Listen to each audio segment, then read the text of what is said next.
You're such a disgrace to this family. He actually let me know that he didn't want me to come back. She came storming up the stairs. She got all the way in my face. Her back was to the back of the staircase. I really just wanted to push her. She said, trust that there has been conversations about you.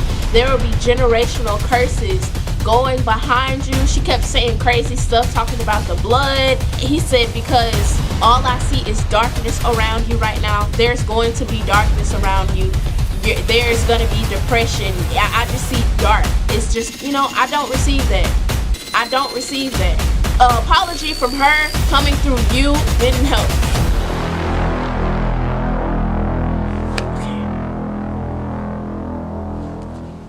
Hey everybody, my name is Kendri Moore. I know I haven't uploaded a video in a while, but I thought this video would be perfect. So here goes nothing. Okay, I'm gonna be really vulnerable right now and just tell y'all just about me growing up and leaving a toxic household. Then after this, I'll start uploading more videos just explaining about my life and stuff. So we'll start at age 4. At age 4, I remember being in an apartment. It was our home, my mom, my dad, and I. And after school, I think it was daycare, preschool, something like that, I come back home and I see that the closet's empty. So his closet is empty and he's nowhere to be found. And right after that, we receive our eviction notice. It was just me and my mom, and we were laying in the bed. And I remember watching Family Matters, and I had a crush on Steve Urkel at the time, so I was always watching it. And I remember the TV goes off, and I said, Mom, what happened to my crush? And she turned and said, everything's gonna be okay. And I remember these men just walking in the apartment, taking away the washing machine and the dryer.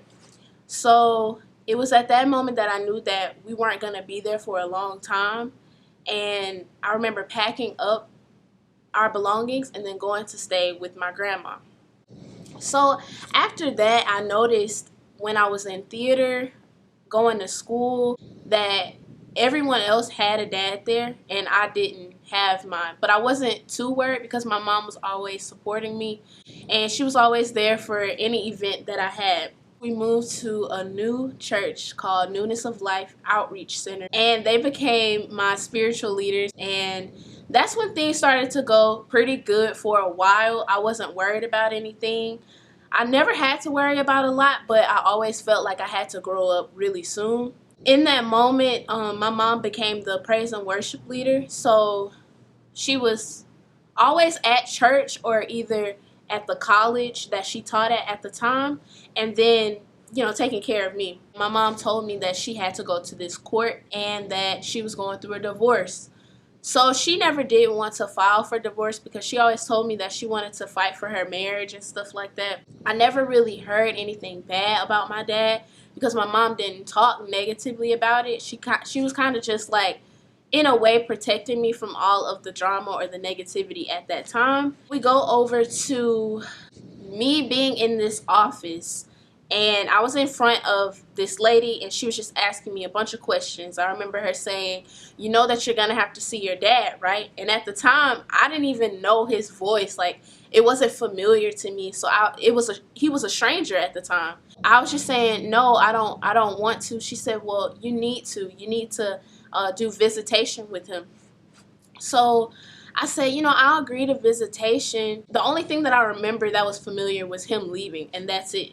So that didn't really hurt me because I would see, again, all my friends at their events, at their birthday parties, that their dad was there. I do remember bits and pieces of him showing up, but usually, he would leave right back out. So bits and pieces like he would come over to my grandma's house for Christmas. I remember this one particular time and watch me open my presents. Again, we took a trip to Georgia, and him and my mom were like hanging out more, so I thought that they were, going to get back together. It just looked like that way to me, like he was trying to come back in a way, and try to build a relationship. I remember him coming to one of my birthday parties with my uncle, quote unquote uncle. He wasn't like my biological uncle or anything. He was just his friend. And it was kind of like whenever we saw each other, it was like no love lost. I knew that was my dad, but we just weren't like this, like, you know, my mom and I were. Moving forward, the court dates never really helped anything. I never saw him after that. But my mom comes home. I believe I was in the 5th grade. I was 10 years old. And she tells me that her and my dad actually talked at Municipal Park. So we were in Mobile and my dad was in Georgia. So they were talking and he was just saying how they were going to get back together. This is what I overheard. And my mom was just under the impression that he was going to be a good father figure. He was going to be a family man again with us. So I actually looked him up, and not too soon after that, I remember his dad, so my granddad and my aunt coming to my grandma's house, and they were all sitting on the couch, and they were just like, yeah, we wanted to come see you. It's been a while. We wanted to talk with you. And I remember being really excited and telling my mom, you know, I'm so excited to see them. I've never met this side. I don't remember them if I have. They come inside, they sit on the couch, and they were just sitting. They didn't really know what to say. And it kind of became awkward after that. Like, I went in the washroom, and I kind of just paused because I remember saying, man, but there's one more person missing, and that's my dad. Like, you know, his dad came. Why couldn't he come? I'm going to have to pause right here, y'all, because if I ever get emotional, that's just because I'm an emotional person, and a lot has happened in my childhood and just in my life in general.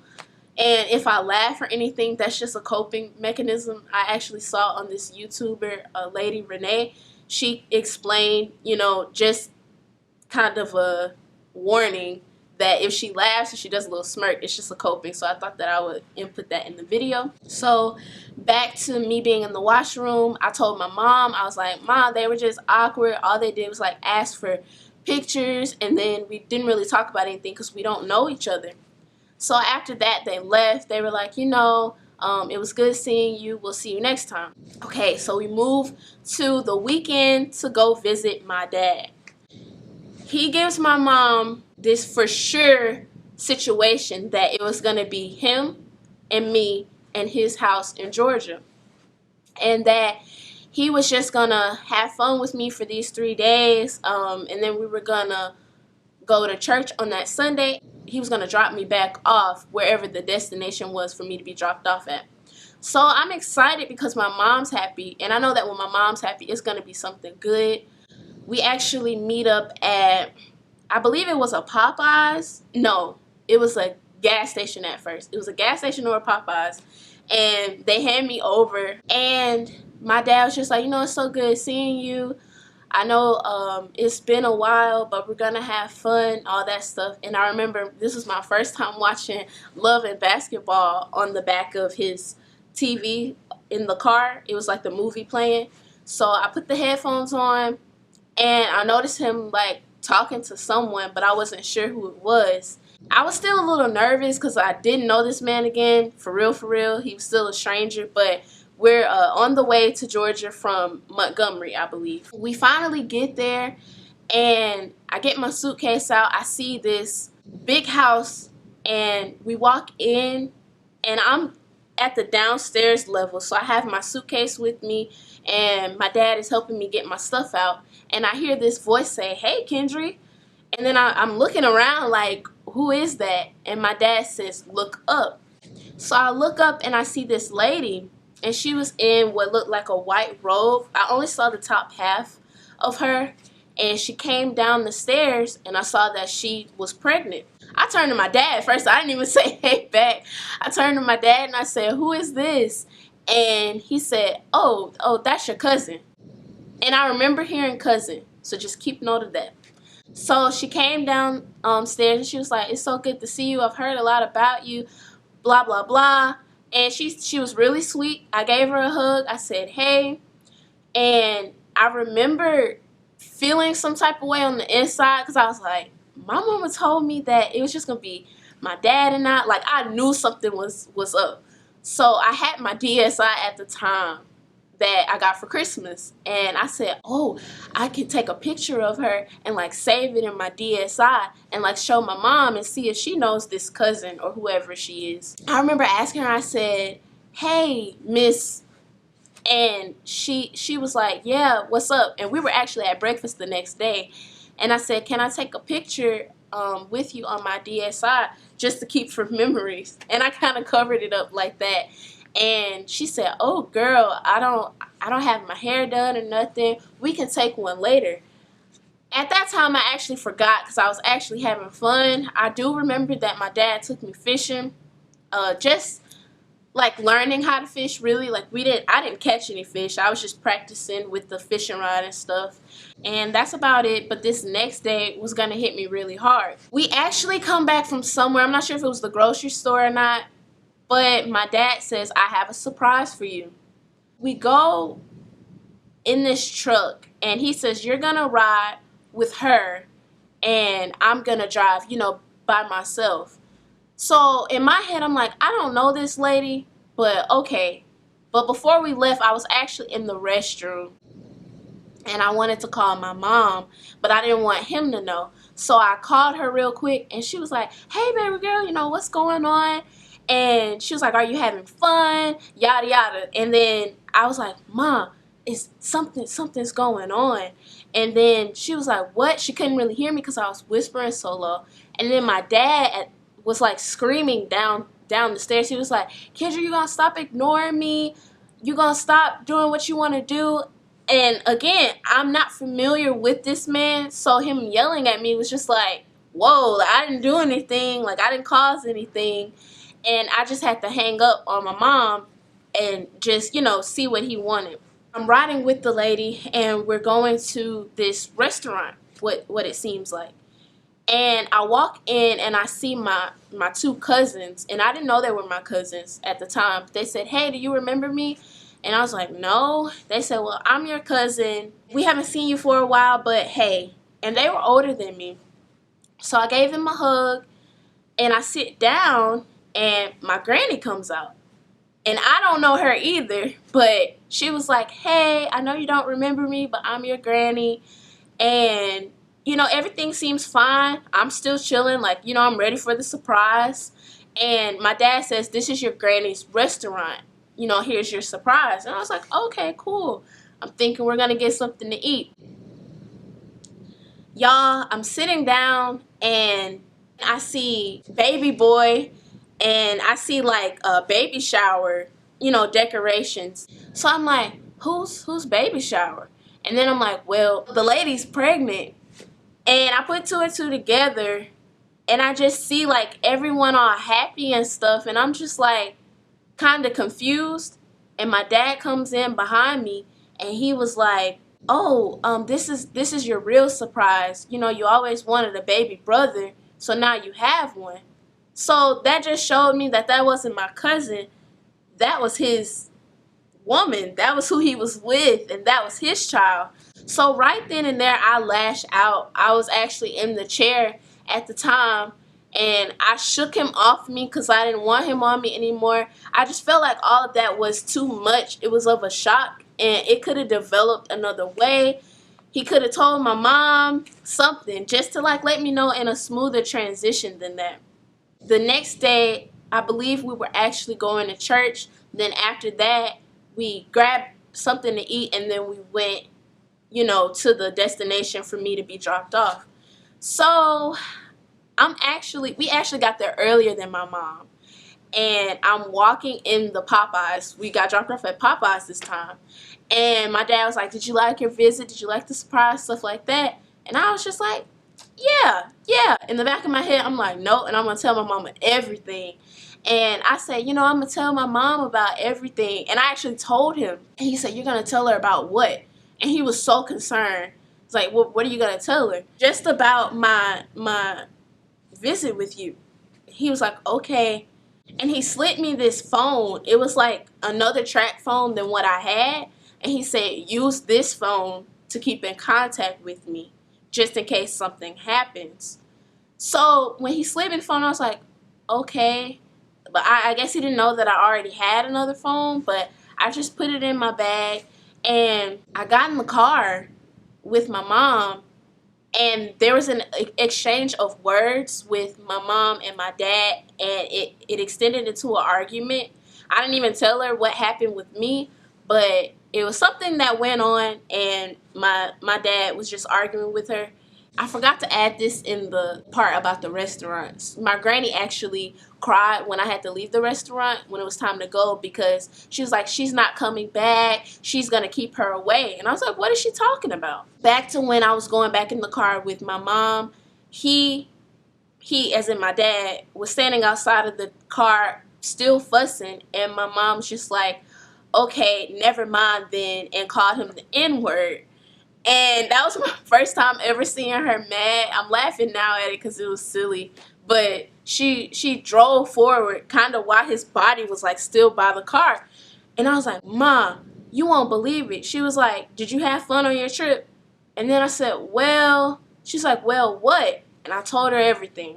She was just like, he told me that it was just going to be you and him, y'all were gonna do this and that, not about no baby shower or nothing. I believe she was hurt because of what he put in her head to kind of get me over all the way in Georgia. After that, I didn't see him until my mom passed away, actually. Well, actually, when my mom was on her deathbed, I didn't see him again. After my visitation with him in Georgia, I actually developed asthma. The next day, I was breathing really, really heavy. It was like I was thinking about all of these things that happened during the weekend.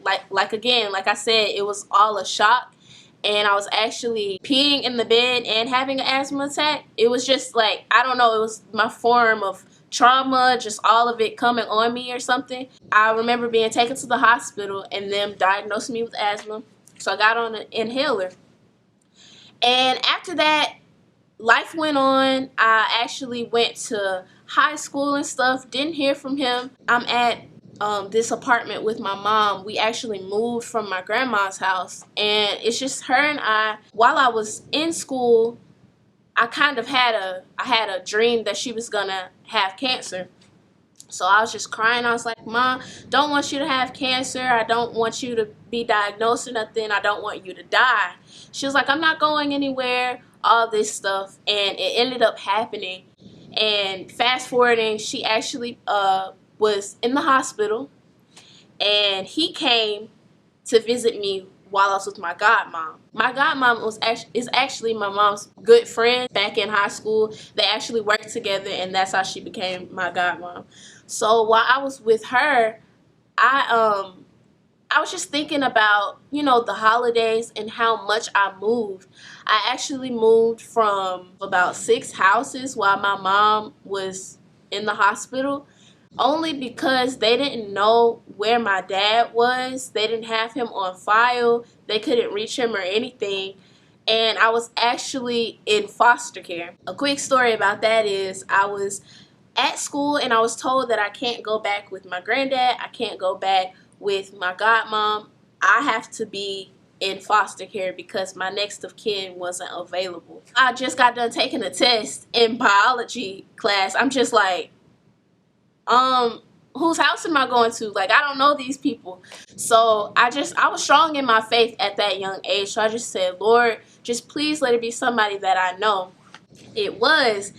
And who came down the steps was my Bible teacher at the time. And I actually stayed with her for a couple of days. And the foster care part of my life didn't last that long. It was just for a couple of days. And I got to move back with my godmom. So my godmom tells me that my dad was coming back to Mobile. He wanted to visit me and all that stuff. Right before then I was told that we were going to court. So I've been in this courthouse for numerous times just trying to see who I was going to stay with. I actually had 2 options in the end, and it was my godmom and my dad. My dad, who I didn't really know, but I wanted to know because that's my dad, and my godmom, who I was really comfortable with. I had a love for my god sisters and a love for my nana, and just that whole side of the family, but I always wanted to give my dad a chance. I remember him coming down and he said, hey, I actually want to come to Mobile and take you to do some activities, and then maybe we could spend the night in the hotel. I remember feeling uncertain, uncomfortable when he came down, and I told my godmom while she was actually doing my hair, I said, godmom, I'm not comfortable. And I was actually age 13 or 14 at this time. I was like, godmom, I'm not comfortable going to the hotel, spending the night with him. I kind of just want to do my activities and then come on back here. And she was like, okay, well, you know, try to let him know. I don't know if he'll be disappointed, but he's got to understand that because it's been like so long. I actually tell him, and I heard it in his voice that he wasn't fond of it. We went to Old Charlie's and we ate. I remember him taking a picture of me while I was eating. I was laughing, and we had a good time. We went to the movies, and I was showing him The Whip and Nene outside because he wasn't familiar, but he knew the song, so I was showing him that. He went on Facebook Live taking pictures, and in my head I'm thinking that maybe it's because he was happy, you know, to see me again, to be reunited. Again, I wasn't sure what happened between him and my mom, but I just knew that I wanted a dad, and I seen so many people in my class have one, so I wanted to know what that experience was like. I then go, I think I go back home to my godmom.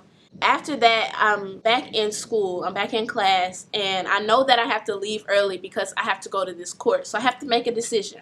Who am I going to stay with? What am I going to say? They tell me that since I'm of the age, I was age 13, that I can actually speak what I want to do. So I was nervous because I was like, what if I make the wrong decision? So my godmom and my counselor at school, I'll never forget it, we actually all went together. My school, Faith Academy, was actually very supportive in everything that I had to face. They were always there for me. Miss Meredith always picked me up when my mom was sick. She always made sure that I was good as far as school, even if I needed a day off.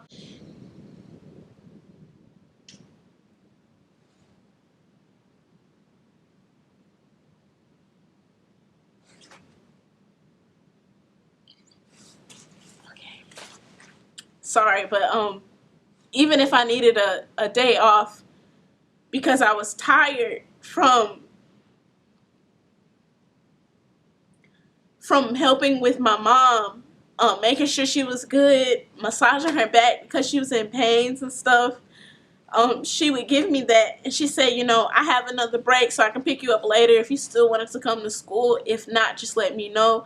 You're good. And she would always say, my sweet girl. Just seeing her there, seeing my godmom there who was always fighting for me, making sure I was comfortable, that really helped me. I also had Miss Rapier, all the office assistants and things of that nature. And Miss Wade, all of them. If I didn't name you, I'm sorry, it was so many names. Miss Rollerson too. So we go on to the court, and I just remember shaking my leg. I had this nervous habit that I would always shake my leg. While I was waiting, everybody else's names were being called, and I see this man come in with a white shirt, and I knew that was him. And I instantly just become happy. Like, it just, happiness came all over me. Because I was like, if he came, maybe he really wants me in his life. Came through the door, and that was my dad. So I ran up there to give him a long hug, and he actually started crying. And I noticed that after we hugged, he was kind of side-eyeing my godmom and those that were with her. And later on, I noticed that was only because she was friends with my mom. My mom may have fed her information that probably wasn't true or was true. I don't know because I wasn't in the relationship again. I just played the part of the kid. We're all waiting, and actually my dad's friend, who I called Uncle Marzell, which was his friend, again, not biological. We were all waiting in there, and I finally get up to say who I want to stay with. And I thought about it for a while, and I told my godmom way beforehand. She said, Kendri, I just want you to know it's okay if you pick your dad. I want you to have a relationship with your dad. I want you to build that bond. Just in case your mom, isn't going to be here, or if she's still going to be in the hospital, I just want you to have your family. And I said, okay, I will. And I picked my dad.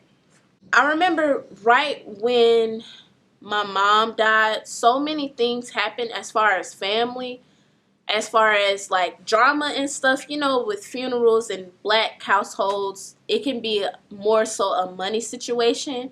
And I didn't really like that experience. The grieving process, I didn't have one. So right when I made the choice to stay with my dad, I remember I said, hey, I have to go get my retainer for my braces. I did have braces. I know it's a gap right now, but you'll understand why in a second.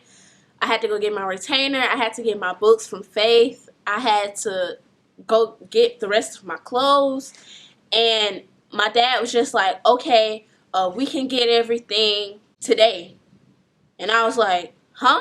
I didn't really get to say bye to my friends at school. They came to Faith. I mean my dad, my stepmom, and KJ. They all come up to the school and allow me to go in this classroom, and it was actually Mrs. Anderson's classroom. And I'll never forget her saying, oh, my sweet girl, are you leaving? I just shook my head up and down, and she was so sad, and she just came over to give me a hug. And like all my classmates at the time all stood up because they knew what I was going through as far as my mom passing away and all this extra stuff that just popped up. She came over to give me a hug. All the classmates gave me a hug, like one by one. I grabbed my books and I said, okay, bye you guys. They were just like, she's moving to Georgia just like that. So right after my mom passed, I'm up and leaving. And I say goodbye to the front office, as many people as I could. I didn't really get to see my favorite teachers or anything because I had to just go. We get to the orthodontist, and I noticed that my dad was like, man, we won't have time. I was like, won't have time for what? My mom paid for these braces, or like my family members, put together money to have these braces for me. Like, I just want to have a retainer so I can keep the nice smile. He said, well, you can get them taken off, but how long will the retainer have to, that process have to be? And the orthodontist said probably 2 hours to make them, because they had to, get the little model of my teeth, my new teeth. And when they got it, my dad was like, oh, we're gonna have to not get the retainer. We can't come back. So I was like, so I'm just gonna leave with my new teeth. And I was just in the car, and the orthodontist was like, well, she needs it. Like, he was kind of trying to fight for me. The reason why my dad was in such a rush was because my stepmom was at the hotel still and needed to check out, so she had to be picked up, and we just had to go. So we left, and I just remember looking out the window and saying bye in my head, like bye to everything. And I remember a lot of people, like my church members, Pastor Oliver and Carolyn, a lot of my friends, just people who helped my mom and I, just saying, please keep in touch, stay in touch, don't forget about me, call me whenever you need me, text me. And just for emphasis on the time that I moved right after my mom was buried, I saw the gravesite where she was buried at, and probably a few days after that, I was moving to Georgia. So it was kind of all just like here, here, here. I get to Georgia, and they tell me, fast forwarding, they're telling me that they have a surprise party for me.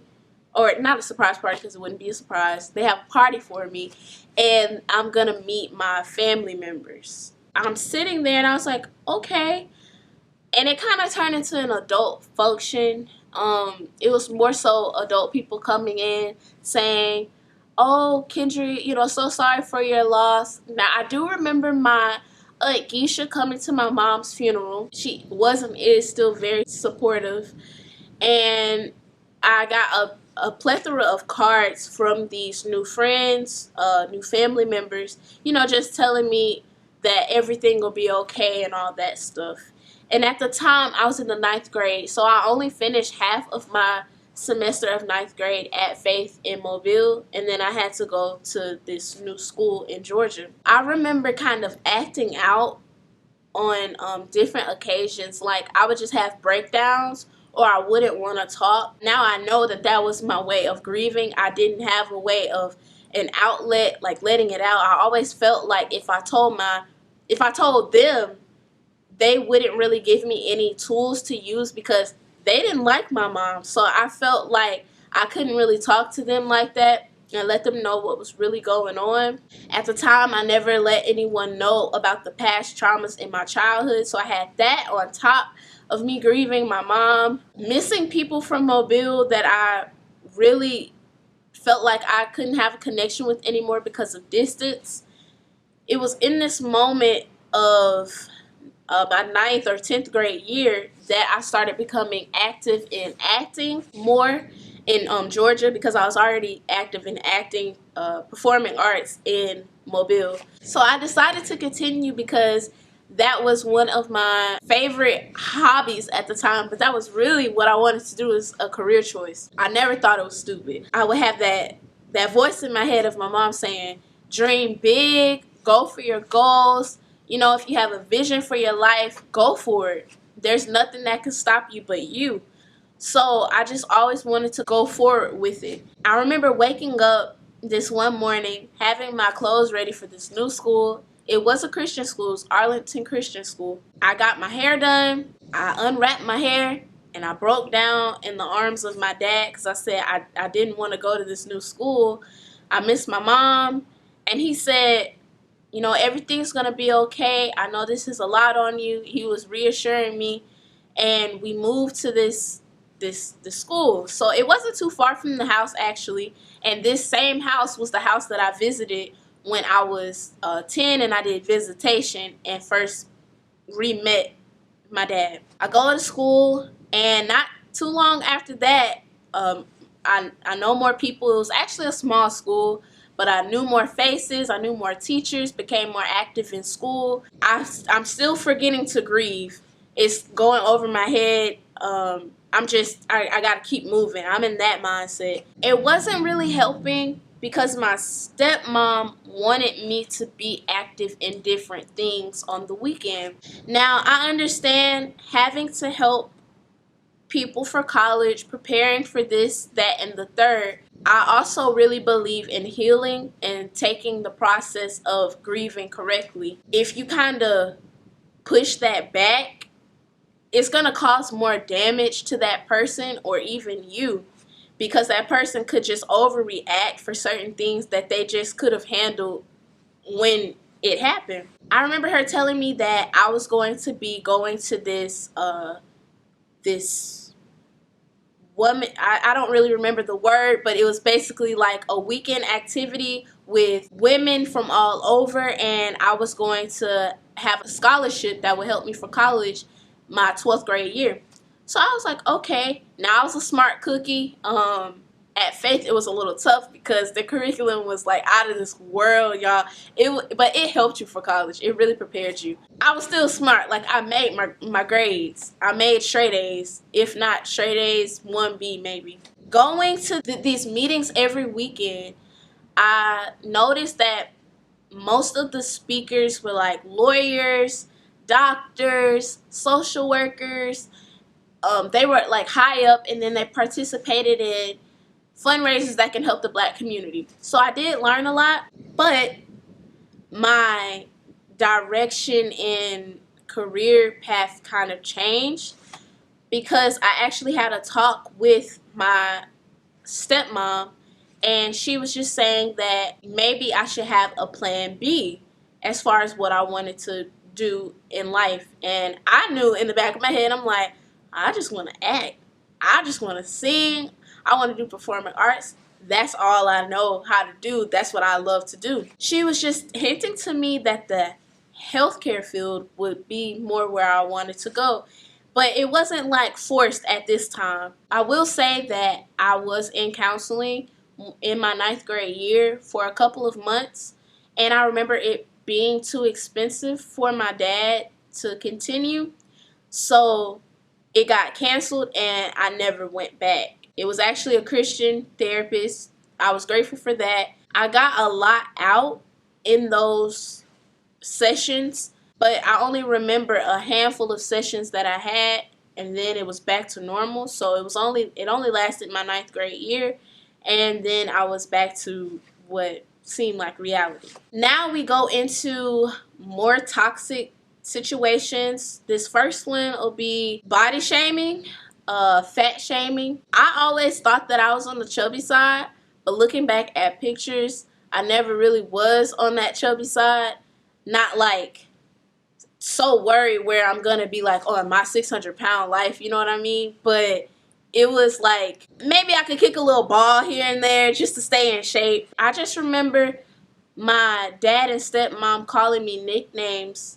It goes from Scooter when I was a kid to Slewfoot, and these crazy terms that, like, I would eat too much in the kitchen, so they would call me that. Or when I would walk around barefooted, just in my normal, like, t-shirt and shorts, they would just say that and, like, laugh about it. And it was kind of like a joking matter. So I didn't really take offense to it. I was laughing with them. I was like, okay. We actually take a trip to Destin. I'm wearing this one piece. And my stepmom was like, yeah, you need to make sure you have a one piece and a cover-up. You need to make sure you have both. And I didn't take offense to that either, because my mom always made sure I had on a cover-up walking throughout the beach, and take it off when I go in the water, of course. I never forget when I'm walking in the sand, I overhear my dad and stepmom talking about my weight. I'm walking up on the sand, and I was already feeling a little insecure about my body. I didn't really like my thighs. I just felt like I was just too big for my age or something. And when I was walking up the stairs, my dad said something about cutting back from the table, laying off from the biscuits. He kind of chuckled behind that, and I was just like, it made me uncomfortable.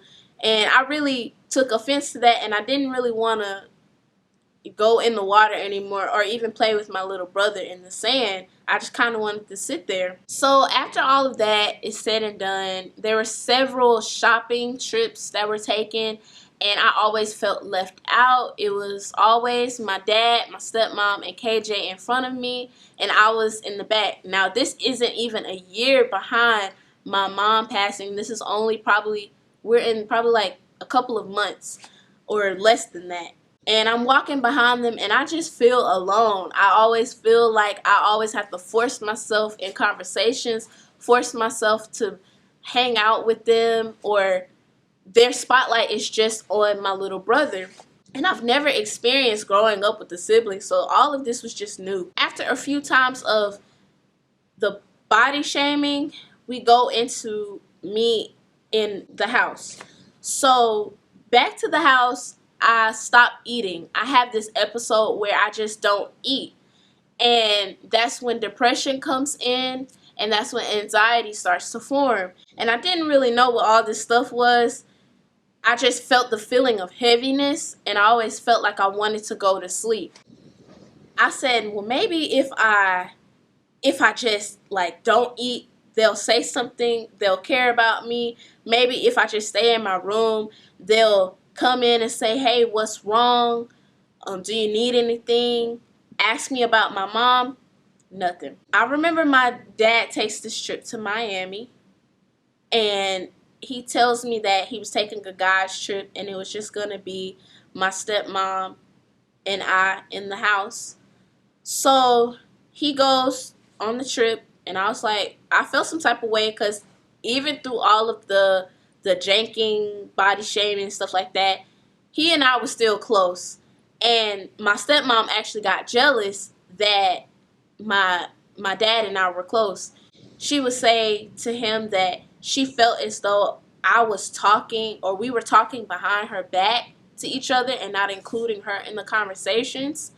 And also she would say, I see how your ex-wife got jealous of the bond of you and your dad. It's just crazy stuff like that. During the trip to Miami, I was in my room. I think I was doing dual enrollment. It was something with school, and I really didn't have a focus for school. So again, the grieving process was so heavy on me and it wasn't handled. So I was just all over the place mentally. I remember my stepmom going off on me. I think we were on the way to service, or no, this was a Saturday. We were on the way somewhere. She says, you just aren't grateful for what your dad and I have to give you, and you're just not grateful, and I'm sick of it. It's so disrespectful and stuff. And again, my dad didn't even yell at me like this. She was just going off at me. She said, so I'm gonna take your phone. And it's kind of like when my dad left, she felt like she had authority over me, and she felt like that was just the time for her to just step in and just do everything. I remember her taking my phone, and I said, you know what? The depression was so heavy at that time. I said, I'm gonna do it. Like, maybe if I'm dead, they'll notice. Maybe if I'm one with my mom, they'll finally see me. And I remember hearing a knock at the door, and it was actually KJ, my little brother. At the time, I was actually thinking about going in the bathtub and just laying there underwater and just holding my breath as long as I could until it just stopped. So I really wanted to drown myself. And I just wanted it all to end at the moment. And then I heard the knock of KJ, and he was like, Kendri, do you want to watch a movie? And I just began to cry because I was like, man, like nobody sees me in my room. They would call my room the dungeon. And so she's going back in the dungeon again. She's not going to come out. And it was just things that I just needed help at that moment. So I got out of the tub, and I decided that I was gonna, if she had my phone, if she didn't want to talk, I was gonna write her. So I wrote a letter saying everything that I was dealing with. I was dealing with suicidal thoughts. I was dealing with depression, all of it. I slid it under her door, and I just went back with KJ, and we watched a movie. She called me up, and she was just talking to me about what was going on, and she was concerned. And we went to this service Sunday at church. This speaker, it was a younger girl, and she was just saying after her dad died how she wanted to commit suicide. She had all these feelings, and it brought my stepmom to tears to talk to her mom, and she was actually reaching out a helping hand. The mom actually came to talk to me. So my stepmom was just like, basically she didn't know I was going through all of this stuff, and we just went on, and it was happier at that time. After a while, I believe this was right before the pandemic happened, that I was trying to build a closer bond with her. I knew that I felt left out in most times, like I said before, and I was just wondering if, you know, we could build that mother-daughter bond, since I didn't have my mom and she's never had a daughter, so I thought that that would be the perfect match. I remember not wanting to do dual enrollment at one time, and I said, you know, I just don't feel like I can do college stuff and high school stuff while I'm in high school. So she was like, you know, this is a good opportunity. You're gonna go over a good opportunity for you. It's free classes when you have to usually pay for classes. I didn't even know if I wanted to go to college at that time. I was just saying stuff like, oh, I'm gonna go to Mercer University, because again, the weekend meetings, it was put in my head, doctor, nurse, RN, lawyer, stuff like that. Nothing about acting. The one meeting that I saw that I really thought that I had a chance with acting and performing arts was this dancer, and she started to dance in school. So I was like, I could just go to school for that. I just remember her saying, you're gonna mess up an opportunity, feeling very disappointed in me. I just always felt like it was always supposed to be strict. My dad also encouraging me to finish dual enrollment. And I was telling them that I didn't really understand it. I didn't understand the math that I was in. I hated math. I only liked English. Even the college art class, I was like, I don't want to do this. This is boring. When I expressed that to them, they said, okay, so do you want to stop? And I said, yes. So we stopped it. They were like, okay, just know that you're messing up a good opportunity. And I said, you know, like, I'm sorry if this is the best opportunity, but I just don't feel comfortable. I'm stressed. There's so much stuff going on at one time. We did stop it. And after that came ACT, SAT scores. I've always had this thing where I had to study for my tests in order to pass them. Like, I have to study everything in order to get a 100. It has to just go hard. And with these type of testings, you can't really study. Like, you can study a strategy, but you can't study the actual questions because they won't be on there. So we walked in this pre-ACT, pre-SAT classroom, and I actually saw my classmates from Arlington there, and all of our parents were so proud. Most of us were just like, we don't even know if we're going to college, but we're just doing this for them at the moment. I just remember my stepmom and dad being really happy, so I was like, if they're happy, then I guess I'm happy. So I went in to go take the test for the ACT, and I was looking at it like, I don't understand any of this. Like, I don't know what to do. So I was filling out the bubbles and stuff. I was like, well, I'm just going to take a guess and see if I get it right. I remember getting the lowest score ever, and I'm glad it was a pre-ACT. Still, it was just, they were so strict on me. They were like, you need to get a good score to get into college. You need. So I said, okay, I'll study. I'll try to do this. And it came time for me to take it again, the actual ACT. And I made a 19, and that's not good. It wasn't even like in the 20s, like a 21 or, you know, higher to get to the 36. It's kind of like they had lost hope that I was going to pass a test. And my dad was bragging how when he took tests, he could get it right off the bat. And he was like, you must have got that from your mom. And I was like, I looked at him like, huh? My mom had her master's. She had all the degrees. She had them stacked up. So I was just confused on that. And my dad actually went to college later on to get his bachelor's, but he wasn't going to go earlier. So after that, I remember this lady pulling me out of the classroom to talk about my ACT scores and how they were going to have a meeting that night to kind of help everybody get a higher score. And I told my stepmom, I said, you know, they have this meeting at school we can go to for the ACT prep so I can get a better score. She was like, okay, great. We went there, and I felt just dumb. I always felt dumb around my stepmom. I felt like I just had to be on hush mode because she was whenever she had something to say, she wouldn't hold back. She would always say it. It was just like, it's my way or the highway, that saying.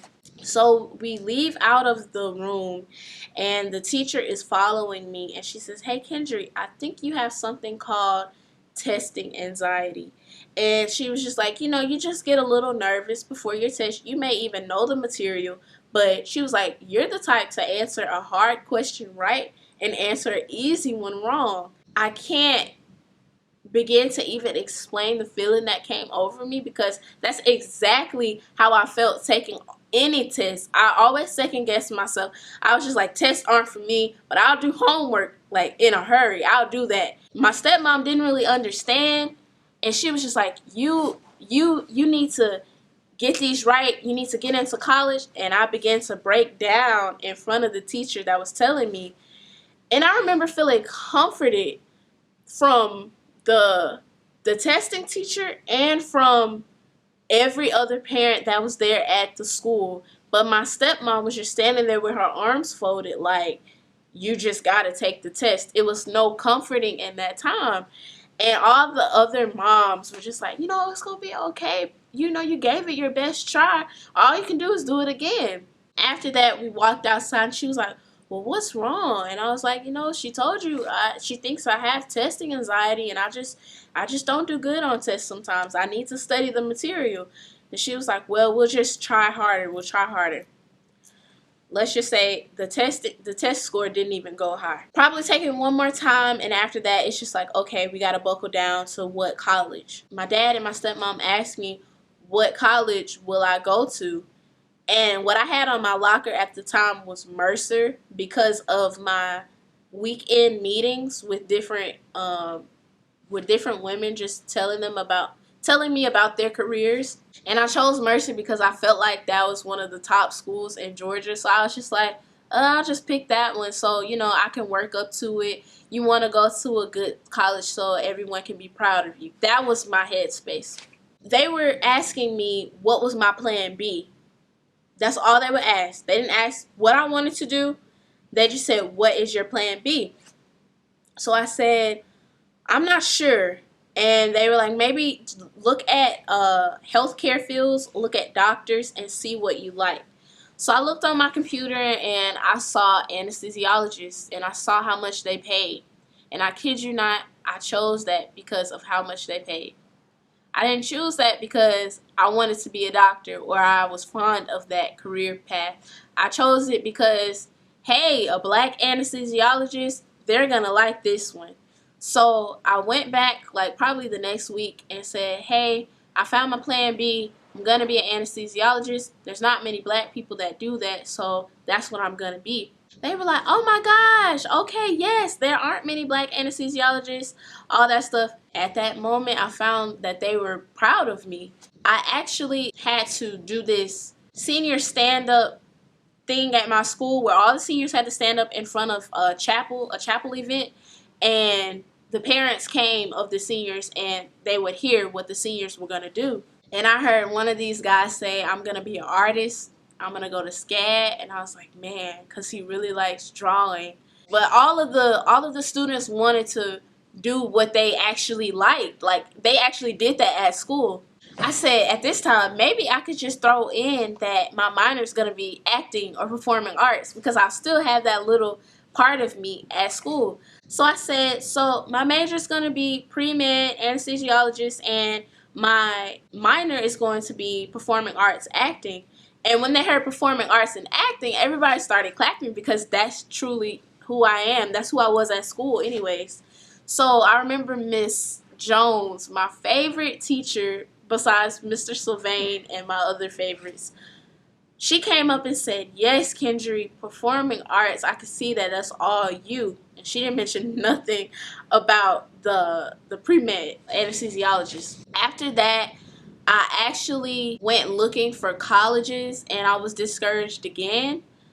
I went to these HBCU events in Georgia, and I would go around just looking for what HBCU I would want to go to, because they were like, you need to go to a black college, you need to do this, you need to see what HBCU will invite you in with that score. So I was looking at HBCUs, I was like, I don't want to go there. I don't want to go. Nothing against HBCUs. Love them, but I just didn't want to go to that one. So I remember Bethune-Cookman gave me a scholarship. It was like probably like a $5,000 scholarship, and then the acceptance letter, and it was right on hand. So I felt proud of myself.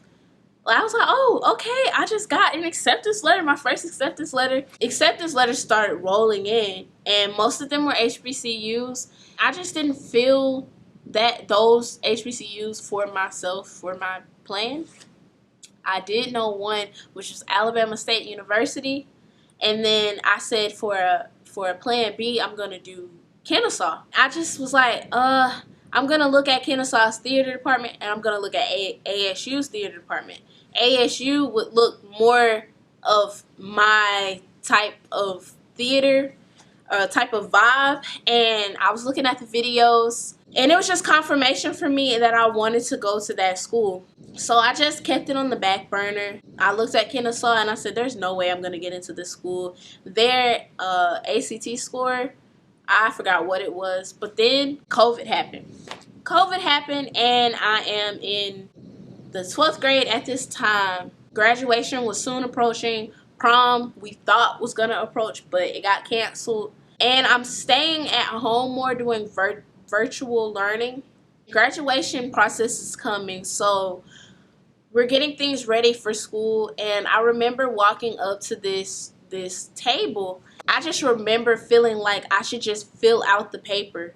I should just fill out the paper for Kennesaw anyways. And I was like, I'm not gonna get in there though. I was just like, fill it out, just fill it out. So I filled it out. The guy was like, okay, we'll email you if you have a good score and all of that stuff. And then my stepmom was looking at me like, okay. And then we're walking around the other tables just seeing whatever else is there. Not long after that, they start lifting the ACT and SAT scores, and I do get into Kennesaw. So I got into Kennesaw, and I was kind of happy, but I also got into ASU because I got in. Like, I actually got in.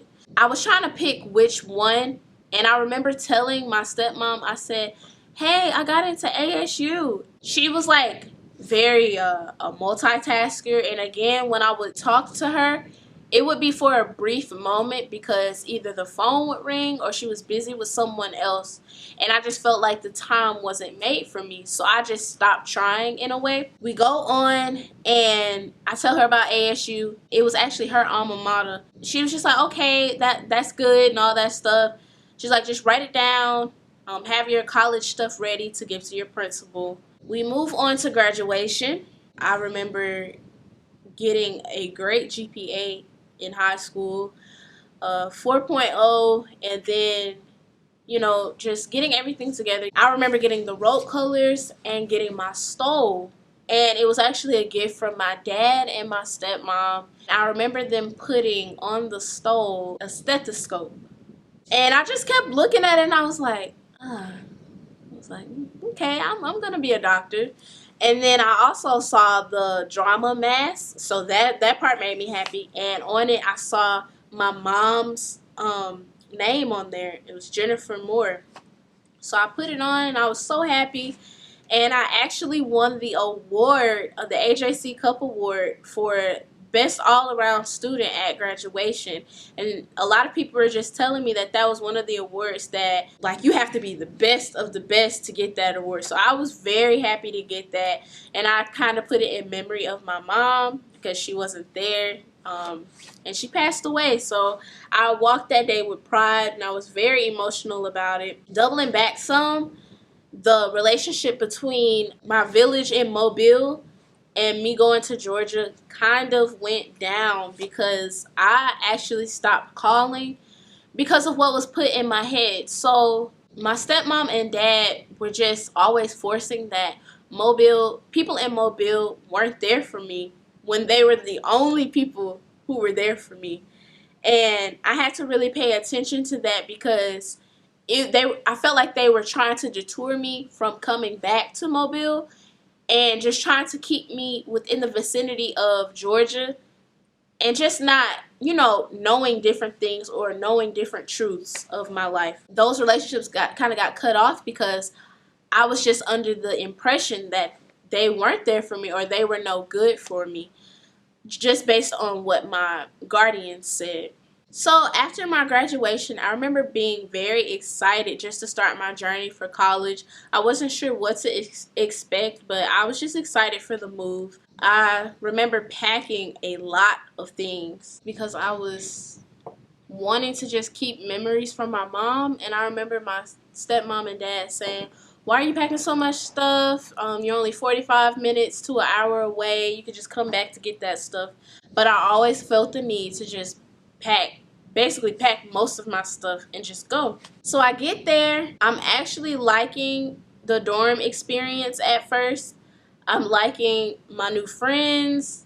The first week was a blast. But then came the schoolwork, the career path, and all of that, and I didn't really like it. I actually didn't do well academically there. I will always sneak off, like in between my classes, or when I was at the cafe, I would go to the theater and just peek through like what they were doing. I would see them setting up stages, putting up lights, having their actors in place and actresses in place, and that's where I wanted to be. So I remember setting up an audition to just be behind the scenes, at least, because I knew it was too late for me to actually be on stage. I actually talked to one of the directors there, and I had a meeting with him, and he was so excited for me to join the team. And he was like, "Why aren't you in theater?" And I said, "Well, my parents were telling me about a plan B, and I just wanted to follow what they thought." And he chuckled, and he was like, "I made that mistake too." And he was like, "You'll see." And I was like, "What?" So I always hold that close to my heart with what he said, because he's actually living his greatest dream. And I just feel like you being held back from what you really want to do isn't going to bring out the best you. So I actually went to this next audition, which I thought it was an audition, but it wasn't. It was actually you come in and you actually can be a member. So it was the gospel choir.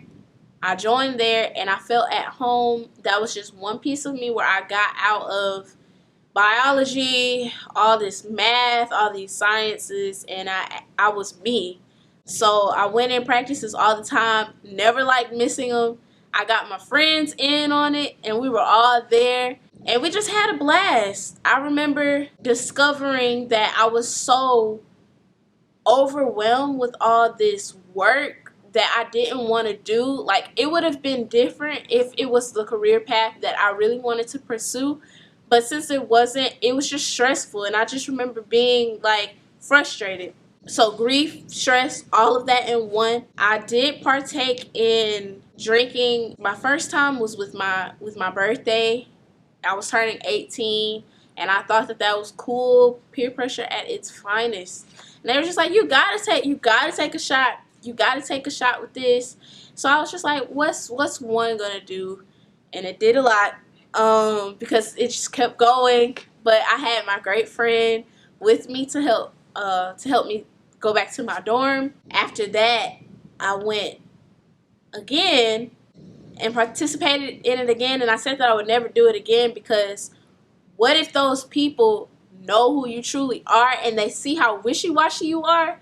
Knowing that you were acting as a lukewarm Christian, that bothered me so much. I never wanted to participate in anything, even go to another party. I just really like evaluated myself. And I will say this, being in a relationship while all this was happening was not a good thing, because I should have learned self-love. I didn't know what that was. I didn't know that I had to process grief. I didn't know process past traumas, because you'll try to bring all of that in a relationship and it won't end up well. That relationship was in high school, and then it ended right before I went to college, or before my senior year actually. Moving forward, I start staying in my dorm more. I start developing a deep depression. I stopped going to classes because that's not what I wanted to do. I actually reached out to my stepmom and I said,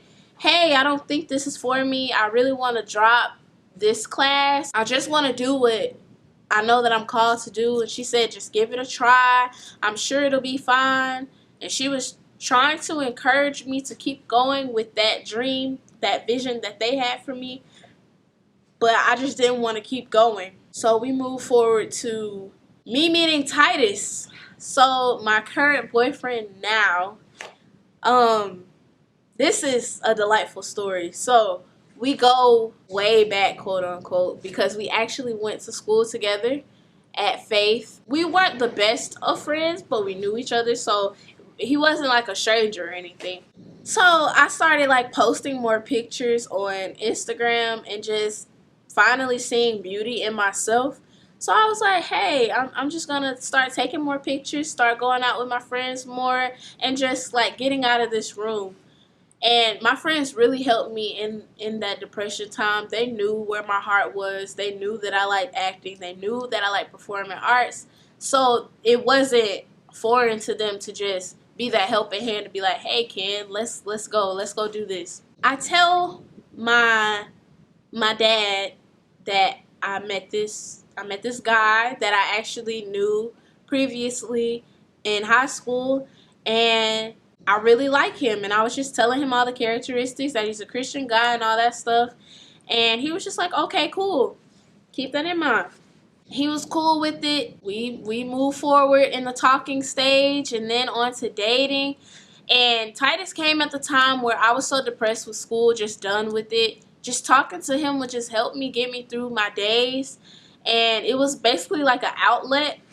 I was actually dealing with problems with my stepmom that my stepmom probably didn't even know about, because she could have been oblivious to the situation, but I just wanted that mother-daughter bond, and I felt like I couldn't call her if it wasn't just for school or something that would be a strict career path. I started talking more to Titus's parents, talking more to his mom, because his mom felt like my mom. My birth mom was my best friend, so I missed my best friend because she passed away, and I needed that mom. I started calling her Mama Cody.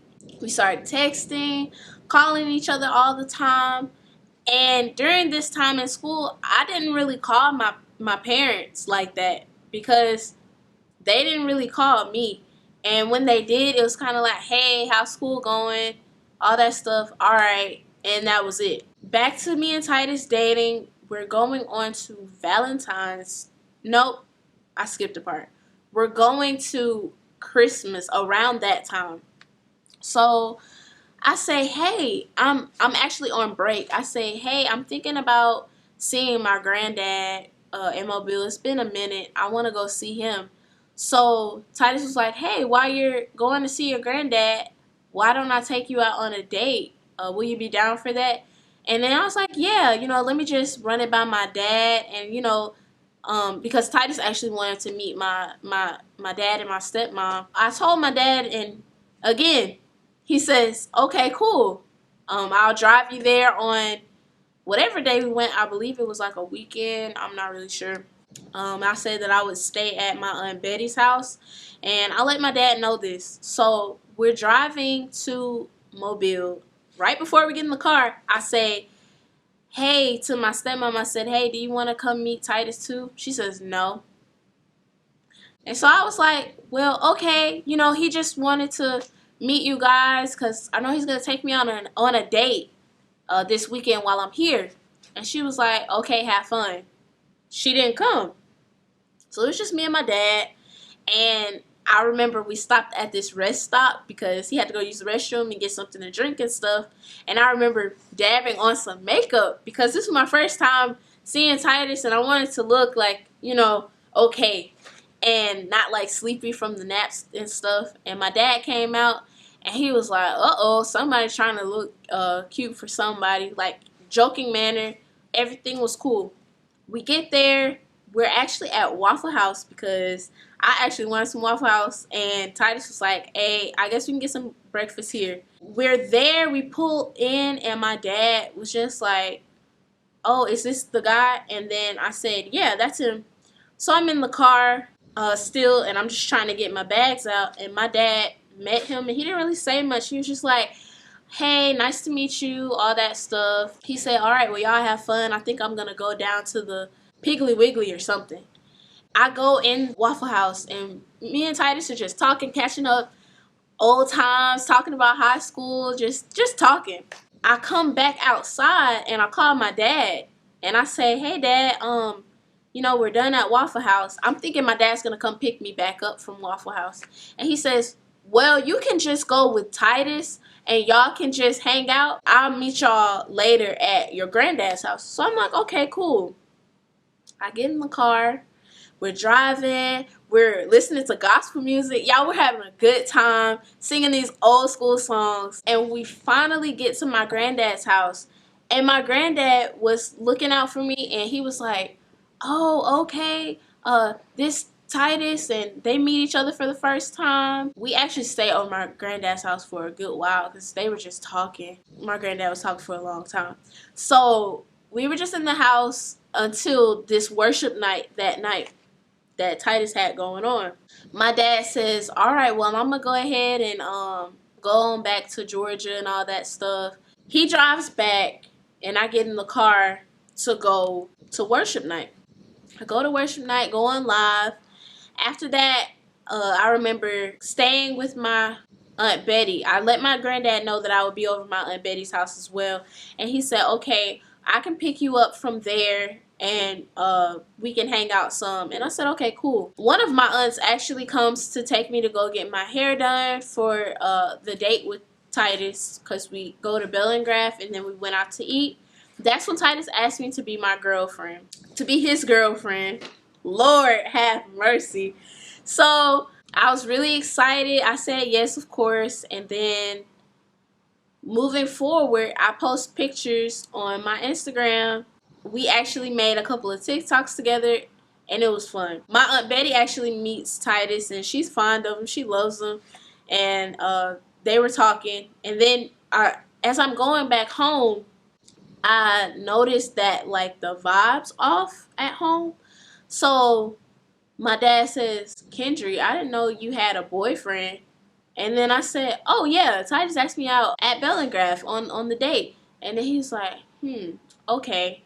And then my stepmom says on the phone with this lady that I called my aunt, she's like, yeah, Kendri thinks she's slick, saying she wants to go to see her granddad when she really was just going to see that boy. And then I was like, I didn't really like that, because I told them and I asked them if I could have permission to go to Mobile to go see my granddad. And also Titus said he wants to take me out. So I told her about that, and she was just like, and it kind of like rubbed off whatever. Time went by, and we're actually headed into February. So Valentine's is coming up, and Titus is coming to Georgia. He tells me that he wants to come to Georgia, sit down, have dinner with my parents. Maybe his parents can come too. So I was like, oh yeah, that would be cool. They can finally get a chance to meet each other in person and stuff like that. Close to that time, Titus was like, hey, give me your stepmom and dad's number. I give him their number, and he texts both of them just asking if they'll be down for dinner, saying that family means everything to him, and he just wants to meet them as well as his parents meet them. So my dad was like, wow, that speaks volumes. You know, I'm probably not going to be able to be at dinner because I have to work, which was factual. I think you should check with my wife. And that's what my dad said. So Titus also texted my stepmom, and my stepmom said that she would be in a meeting. Keep that in your head. Time goes on, and I check back with them on the Valentine's situation. And also during that time, Titus's oldest brother proposed to his girlfriend at the time, and his fiance at the time asked me to be a part of her wedding. And I was so excited because I've never been a bridesmaid. I've been in weddings, but I've never been a bridesmaid. So I was like, oh my gosh, yes. I said, well, let me talk it over with my stepmom to make sure that my stepmom and dad, and make sure that I can be there because I have school, and I'll get back with you. And she was like, okay, and we can work everything out. Dress prices won't be that much. And even if we have to travel to you to come get you, we can. And so I was like, okay, that's pretty cool. I'm so excited. I'm talking it over with my stepmom, and she was just like, yeah, you'll have plenty of weddings to be in. You shouldn't really focus too much on this. I don't know them. Your dad doesn't know them, and all that stuff. It was just the fact that I only knew them from Mobile and they didn't. And so back to Valentine's, Titus drives all the way to Kennesaw. We meet and we go out to eat the first day, and then he's helping me go over my solo for gospel choir, just trying to figure out how to sing it and what to do. And then we go over to the Valentine's Day. So I'm getting ready, and my stepmom calls me and says, hey, KJ and I wanted to come up there and see you at school, just pop up on you. And I was like, I thought you had a meeting today. And she's actually on speakerphone, and Titus is like right beside me in the car. So she said, yeah, well, we can come up there and pop up on you. And I said, well, what happened to the lunch? I said, I'm about to head to lunch with Titus. And she was like, okay, have fun. Actually, it wasn't a call, it was text messages. And she just said, okay, have fun. So then I called my aunt because I actually spent some time with her at her house, and I was like, man, my stepmom just called and said that she won't be able to go to lunch and all that stuff, and I really wanted her to meet Titus and stuff, and I just thought that was rude. And of course, like, why would you just tell him that you were going to be at a meeting when you really weren't? It just seemed like she didn't want to meet him at all. Later on that day, I didn't receive any calls or anything from the both of them. So I just keep moving forward, and Titus is going back to Mobile, and I'm saying my goodbye, and then I'm going back in my dorm. So I go back in my dorm, and my dad texts me that tomorrow we're going to have a daddy-daughter date. I said, okay, cool. It was just like old times when I first moved to Georgia. He would take me out to go to the ice cream shop, go shopping, and all that good stuff. I'm expecting that it's just going to be him and I going to a dinner or whatever for a daddy-daughter date. So I get out of class, and I say, hey, Dad, I'm out of class. I'm waiting on you. He texted me. He said, okay, just send me the location. I'll be there. So I send him the location, and then he pulls up, tells me when he's there. I walk outside, and I see him, my stepmom, and my little brother. So I was like, oh. I said, well, I guess it's just a dinner, family time. So I walk out, and my stepmom has this resting face, and she looks really upset. And my dad was just like, hey, we're gonna take you around to your dorm so you can go pack a bag because you're gonna spend the night. And I was like, oh, okay. He said, put your phone in the glove compartment because this is gonna be family time, so everybody's gonna put their phone up here. So I text Titus. I'm like, hey, I'm gonna be gone for a minute. I have dinner with my family, and my dad was just like, no phones at the table. So he was like, okay, cool, talk to you later. Put my phone in the glove compartment. I pack my bag, and I come back out, everything's fine, and I put my suitcase in the trunk. So I go to in the truck, and we're headed to, I think it was Longhorn, yeah. So we walk in, we sit at the table, and it's dead silence. My stepmom's looking at me up and down, like rolling her eyes, like it's ridiculous. It was just, I just felt it. So I was like, what's wrong with her, in the back of my head? And then my dad was just like playing with KJ and I. I get my food, we talk a little bit. My stepmom doesn't say much to me, but her attention is on KJ. So I finally get done with my food. I use the restroom. We go back home. And I walk in the house, and I put my suitcase in my room, and I sit down. My stepmom says, Kendri, you need to come in here. We need to talk to you about some things. So I come in the living room, and she was telling me that she looked through my messages on my phone. She said, hand me your phone. So I was like, okay. Like, it was easy for me to hand over my phone because I don't have anything to hide. So I handed her my phone, and she was like, how dare you call Titus's mom Mama Cody before me? You don't even call me mom, but you call a lady that you've known only but 5 months mom. You're such a disgrace to this family because you're a liar. You go to school not taking it seriously. And I cut her off at one point of the argument because I was like, I just felt like our bond wasn't like this. For me to call her mom, I've always called her respectfully Miss in her name, but I've never said like mom out of my mouth because I just didn't feel that relationship with her. We didn't have that bond.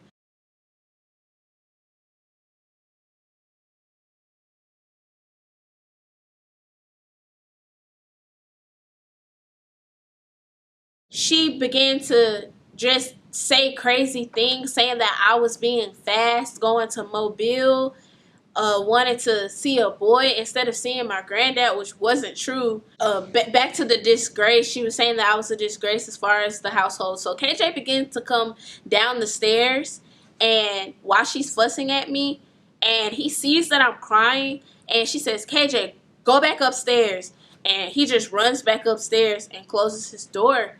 And the part that hurt me the most, well, two parts actually, was when she went into the part where I was telling Mama Cody about the house's business.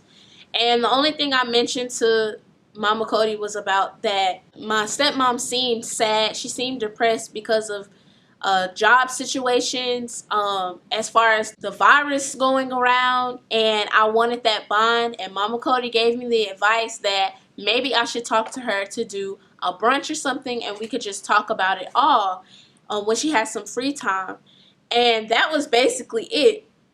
So she was like, you're going around telling people about our business. What goes on in this house stays in this house. She just kept saying that I'm a disgrace to the family. I'm a disgrace. That I was being a THOT in Mobile, and just going on. The next part that hurt me was I said, I've always wanted the mother-daughter bond between you and I because my mom passed away. And she cuts me off and says, anyways. And right then and there, I was just done, because when I'm talking to you about something like sensitive as that, I want you to at least have a respect to hear me out and actually be there for me if I feel like I can trust you like that. And I just kind of blocked everything in my ears, and I just turned it off because I couldn't hear anymore. And I remember crying on the couch, and my dad didn't say anything. He didn't cut her off. He didn't fight for me like he should have, because I feel like if your daughter's being fussed at, not even by her biological mom, then you should step foot in and you should say something. But he didn't say anything, and that's what hurt me the most, was him not fighting for me and her saying those hurtful things. It doesn't stop there. So I go into my room, and I just can't believe that first I'm tricked into this daddy-daughter date, which is turned into a lesson. And it's just a terrible night that I thought was going to be something. And it was February 15th that this night happened. So that night I called Titus, and his family was, on the FaceTime call. And I was just expressing to them what happened during that day and how I was so disappointed. I just felt left down, discouraged, just ugly. And they really consoled me. They gave me good advice and ended with a prayer, and then I just got some rest. We go into February 16th. I'm actually ready to go to school. I'm packing up my stuff in my suitcase. I'm just like, I'm ready to go. I zip it up. I have it ready. I get dressed. I see that my stepmom's on the couch. I don't say anything to her because last night she was saying crazy things to me. I just don't feel like talking. KJ is actually upstairs in his virtual learning, and he's in school. And my dad knocks on my door, and he says, it acts like everything's back normal. And he says, hey, do you want something to eat? Do you want these sausages I made? And then I said, no, I'm fine. I'm not really hungry. I said, just let me know when you're ready. He said, okay. So he said, all right, you can bring your suitcase to the truck. I'll put it in there. So I just walk out the door. I walk out because I'm so mad from last night. So that's when my dad storms out the house, and he comes to the truck, and he starts cussing me out. He was like, you bleep, bleep, bleep, bleep, bleep. You need to take your bleep, bleep, bleep back in the house and go speak to her. You need to go speak to her. I don't care about your attitude. I don't care what you got going on. What's wrong with you? What's wrong with you? And he just kept screaming. I didn't say anything. I did as he said. I walked in the house, and I said bye to her, and she said with the attitude, bye. I walk up the stairs because my little brother actually had virtual school, and his door was already closed, so I wasn't really going to bother him while he was in school. I didn't really see a point, but I went upstairs, I opened the door, and I just, waved bye, and he whispered, bye, Kendri. So as soon as I closed the door, I didn't really even close it good enough before she came storming up the stairs to fuss at me. So she got all the way in my face, just poking and prodding at me. And she was like, you can say anything that you want to about me, but you're not gonna hurt him. You're not gonna hurt him.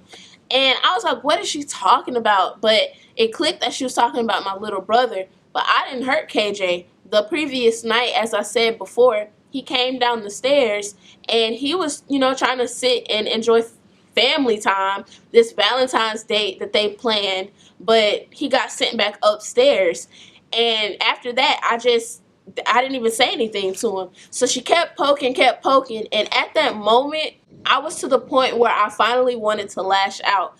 With this family, it was just like, I was really quiet. I didn't really say how I felt. I just kept it to myself, did what they said, and just kept it moving.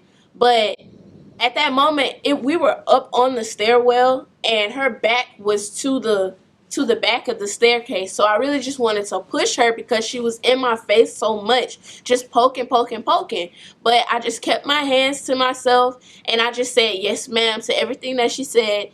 And she was like, do you understand? Do you understand? And I was like, yes ma'am, just over it. So I walked down the stairs, and while I was getting fussed at by my stepmom, again, my dad is saying nothing, not stopping anything from happening. Because if I would have put my hands out, or if I would have said something bad, it would have been my fault. But I just saw him literally downstairs looking at his watch while his wife is fussing at me. There has been numerous times where she's gotten away with just saying things to me. I remember there was one time where, like I said, I didn't want to talk about my mom as far as anything that happened to me, because I just felt like they were always going to blame my mom or just not have anything good to say. And I was actually correct, because she often said, well, your mom has caused a lot of pain. Your mom has done some terrible things as far as your dad. And that not being my biological mom, I felt like that wasn't a place for her. And also previously, there has been other people coming to check me. So for instance, her friends, she's actually in this sorority, and her friends came to me to assist me this one day. She actually asked me how school was going, she as in my stepmom, and I told her about my bad grades with this career choice that I didn't want. And I told her that I wanted to change it, and I actually changed it to another career choice, which was journalism, because I just wanted to still make them happy, but I wanted to kind of do what I liked, and that's being in front of the camera or writing something that I liked. So I told her journalism, and I was just fed up about it. I remember this conversation that I had with one of my aunts in Mobile, and I told them, I said, yeah, I just got done talking to my aunt. I want to switch my career path. And their number one concern was that I was telling my aunt in Mobile whatever my parents said, and they caught an attitude about it, because they were like, why would you tell her my business instead of being happy that I chose the career path that I want? So their biggest concern was me talking to other people about what I wanted to do instead of them. So as I told them that, they said, well, just do what you want to do. And that's when she sent these two people to come talk to me. So the first lady, she actually was pretty nice about it. She was like, I just want to encourage you to keep going if that's what you want to do. She said, what happened to acting? Because I know that that's what you like. Why didn't you pursue that? And I told her the real reason why was that, my family wanted me to be a doctor or be in this healthcare field. And she was just like, do what you want, do what you love to do. And she kept pushing me to do that. Then we move on to this next person, and she was really just the same person as my stepmom. She was very fussy, and that coming from someone that I don't have a relationship with. I've probably talked to each of them. The first lady I knew pretty good. The second one I didn't. Like, I haven't even went over her house probably about one time. So she was fussing at me, saying that your mom and your dad, they slave all day.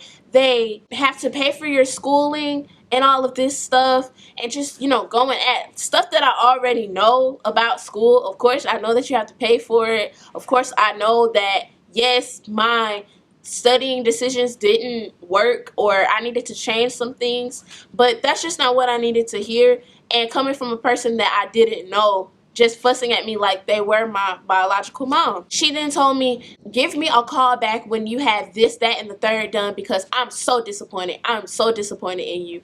And I just didn't really like that coming from her. And I actually told my stepmom, I said, I don't like the fact that she feels like the need to come and check me, and it could have came from you. I trusted you with this information that I didn't do well in a certain class or classes, and me and you were supposed to work it out. Also, I forgot to mention, in the argument that was happening downstairs, she compared me.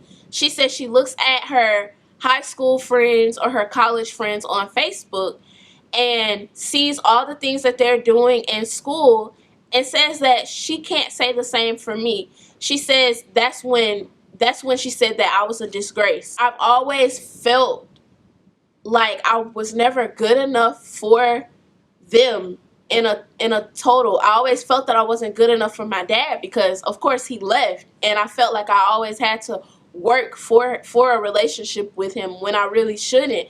Like a whole adult and I'm a kid. And then for my stepmom, just being that daughter for her, being whoever, she already had a plan, and instead of inviting my plan, she already had one. It was her way or the highway. So I chose the highway. When I got back in the truck from speaking to the both of my stepmom and my little brother, my dad, I remember him driving to the gas station, and he began to cuss me out again and fuss at me. And I don't per se condone cussing at your kid like that, or anyone really, just yelling at them, because that can stir up some things. You'll say things just out of rage. You'll say things that you don't mean. It could just be a tough situation. So on the drive to school, I'm so grateful that it was only 45 minutes, because the whole ride he didn't pause, he didn't skip a beat. It was just so much, just so much anger. It was verbally abusive in a way, and I just remember crying on my way to school. And even getting there, I felt free when I finally touched the grounds of school.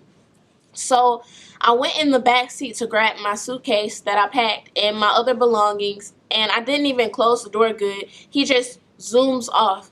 And usually he would help me to come get my suitcase, but this time he was just so fed up, he just stayed in the front. After that, I went to my hall, and I just remember dropping my bags and just breaking down and letting my friends know that I just went through something that was just traumatic for me. I never want anyone to experience that, just feeling belittled, talked down upon by people who you think that are your loved ones. So I get into my dorm, and I'm getting ready for classes the next day. And as I'm walking to the building, I noticed that there's a certain guy that's trying to talk. It wasn't just a normal conversation. He was trying to like get my number, kind of persuade me. So I was getting in my phone, and I was trying to kind of like act like I was on the phone, but I actually ended up calling Titus just to stir up a conversation. The call didn't go through, and I was wondering why. So I text Titus and I said, hey, can you call me and, you know, see what it says, see what the thing at the end says. So he was like, yeah, it says that it's basically your phone's off. He was like, do you know why? And I said, no, I'm not really sure. Like, everything was just going on. And I remember going in my communications class, and I had the most understanding teacher at that time. I walked in and I was like, hey, I'm just having a rough day. She was like, are you doing okay? She literally walked up to me and said, are you doing okay? You look tired. She was like, just take a break if you need to. She was like, this is your homework. That's all you have to do. I understand. I'm walking out of the classroom, and I remember my aunt calling me on Facebook. And I knew something was wrong, because I've never gotten a call off of Facebook. You could just call me regularly or text me. And she said, hey, why is your phone off? And I was like, I'm not sure. I didn't know that my phone was off. I just kind of figured all this stuff out. And she said, well, do you know when you can go to the store to go see what's going on, find a new plan, and try to get on your granddad's plan? I was like, I'll see.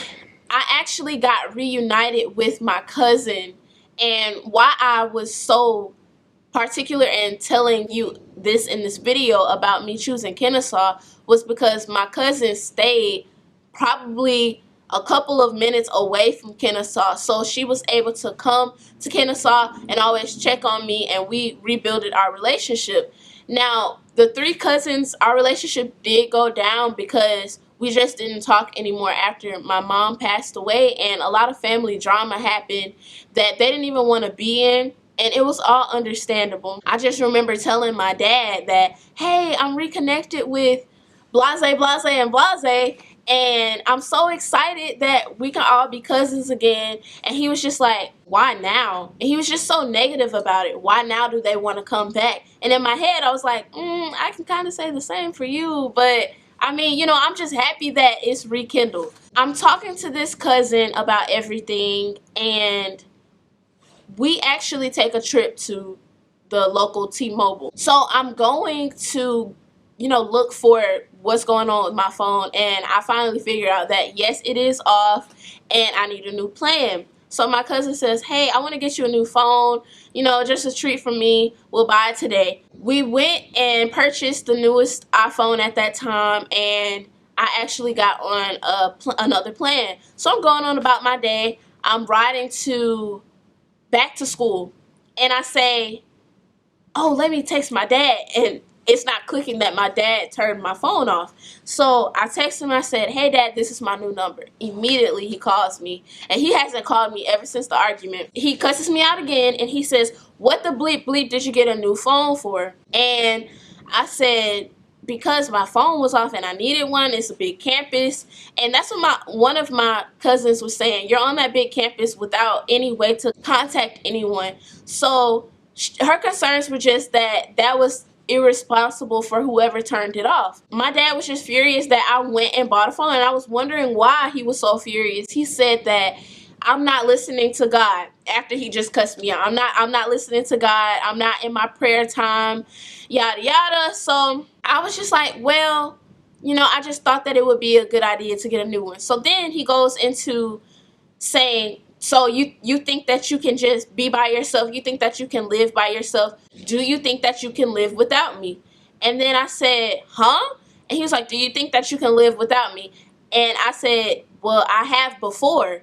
Because it was true. I have before. All these years, it's always been my mom and I. It's never been me, my mom, and my dad. It's never been the trio. It's always been a duo. So I kept saying, I already have. And he said, do you feel like you can live without me now? And that's when I just said yes, because I felt that I really could. And I've always felt alone. I've always felt just belittled just being in that situation. Like I said, the first 2 years were pretty cool living with them, but the last time spent with them, it really wasn't adding up to the pictures on Facebook or the pictures on Instagram. I genuinely wasn't happy there. He was just like, wow. He was disappointed and hung up. I actually did text him a long paragraph after he's, you know, pulled off in a rush, and I just let him know that I didn't agree with what all that my stepmom had to say. I felt that it was wrong. It made me feel just bad about the whole situation, and that I didn't want to come back home. So that night, I'm actually on the phone with my granddad, and I get a message. Now, I didn't give my number to my stepmom because we weren't on speaking terms. She actually messaged me on Facebook and sent in a picture, and then after that it was like message after message after message after message. So I didn't open that just yet. These are the messages. I just wanted to give y'all some time to read over them. This is what my stepmom had to say to me with all the hateful messages through Facebook.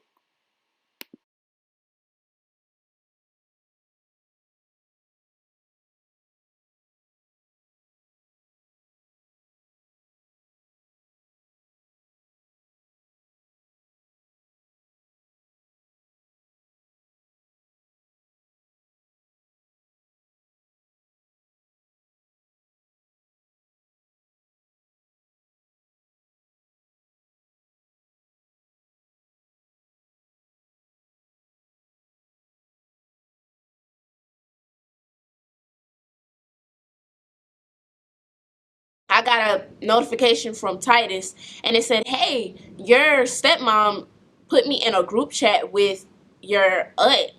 And it was actually her friend, not my biological aunt. So I was like, oh, well, what was it about? And he was like, it upset me. It made me mad. And the messages, which are right here,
they were really they really made me feel even worse than the argument. I just remember looking at someone who I was told to respect. I just remember my godmom saying, make sure you just respect her no matter what. You respect your dad no matter what. And I'm looking at these messages saying that she's schizophrenic, she's a liar, just she's dirty, just anything that you could name. She was saying that, and it was like she was trying to break up Titus and I at that time because of what she was mad about. She also told Titus that he was gonna leave just like the other guy had. So my ex-boyfriend previously had left, and I was just looking at the text messages like, wow, a whole adult talking about an 18-year-old girl at the time. The person who I called aunt at the time was saying, yes, basically that she agreed. And she said she's been saved for however many years and that I'm not walking in the will of God. Well, I really was reading her message kind of twisted, because how could you agree with someone that's, belittling a child like that and just talking crazy? As hard as it was for me to read those text messages, it was even harder for me to read the Facebook messages that she sent. Thank you. And before I even get into the Facebook messages, Titus's response was what really brightened up my day. After not having anybody who I felt like fought for me, like my dad should have, I felt like he should have said something. He could have prevented my stepmom from even going further and taking further actions of trying to just belittle me. Titus then types, that his dad is a pastor. He's a PK, that Titus has a relationship with the Lord, and basically if my stepmom even knew that this stuff was true, if it really was true, which he doubted, that she should show love anyways, and this isn't the way to even react. And he goes on, as you can see in the text messages. I'll give you a chance to read them. He just really fought for me like no one else in that house did. So I really felt love from him. It just showed me like, man, okay, so you can stay past this family drama. We might have something special. Moving forward to the Facebook messages, I'm on the phone with my granddad, and I was just like, granddad, she's blowing me up right now. She's telling me, she's like threatening me. And she sent me, the first thing was she sent me a picture of her and I. And she said, this bleep, bleep, bleep means nothing to me. And it was actually last Christmas. She said, I'm so glad that I didn't get you anything that you wanted for Christmas. She said, trust that there has been conversations about you. There will be generational curses going behind you. She kept saying crazy stuff, talking about the blood, and that basically, I would get bad things coming my way. We're moving forward to her talking about the ex-boyfriend, saying that Titus doesn't want a nobody, that his mom, she said, do you think Mama Cody wants a nobody as a daughter-in-law, as Titus's girlfriend? And just kept going on and on. And y'all, I remember breaking down. I can smile now because, I'm moving past the healing more. But at that time, I was a wreck. And I just remember crying about it all because I was like, this lady is showing so much hatred towards me, and I've never experienced that. So as I'm telling my granddad this, he's like, what? Why is she saying that? Why is she saying that? I just remember I kept hearing ding, ding, ding, ding, and I screenshotted the group chat messages and the Facebook messages, and I sent them to Titus just so he could read them over, and then I sent them to my dad, and I said, wow, is this how you want your wife to talk to your daughter? I remember him calling me, and I never picked up because I felt like he failed me. I wanted him to just say something. I wanted him to fight for me. And I remember him texting back. I talked to her about that. She said that she apologized and she hopes that we can move forward. I was just like, that's it? Like, okay, well, I don't feel that way right now. That out of all the things that she said, apology from her coming through you didn't help. Okay.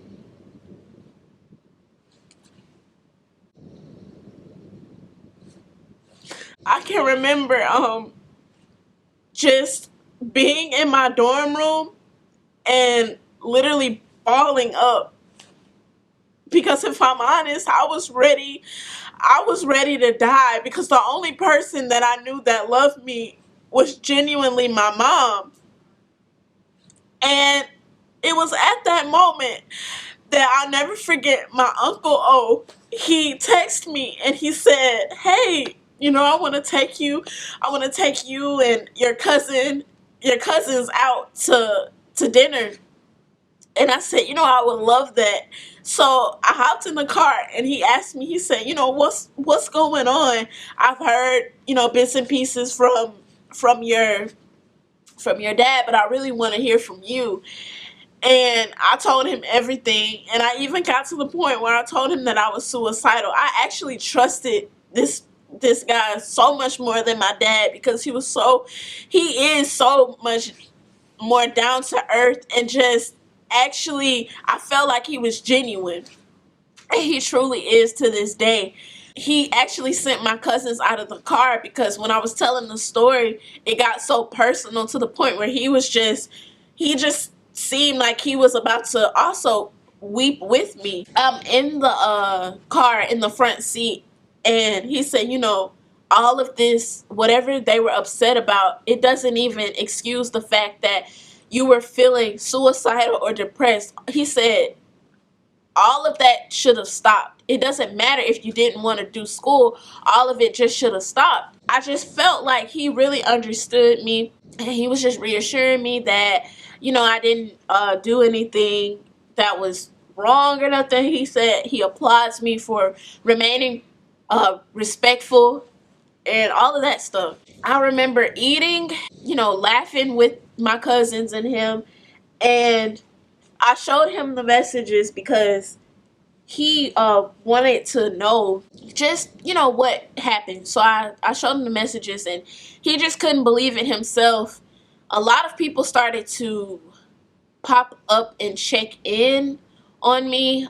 Most who were on my stepmom's knew her, so I didn't really say too much because it was just like, I don't talk to you on a day-to-day basis. I feel like I shouldn't give you all that information. You're just here to probably be nosy. Moving forward from that, I knew that I didn't want to go back home. I wanted to leave. I didn't feel comfortable being in that wasn't home for me. Home was in Mobile. So I moved to my dorm room. I'm going back to my dorm room. This is the next day. And I call my god sister, my oldest god sister, and I say, hey, I really want to get out of here. I really want to move back to Mobile. And she said, how soon you talking? And I said, today. And she was like, if you can find a way to get to Birmingham, I can get you to Mobile. And I said, okay, that's all I need to know. So I called my cousin. She was actually off work this same day. She was just free, just at the house.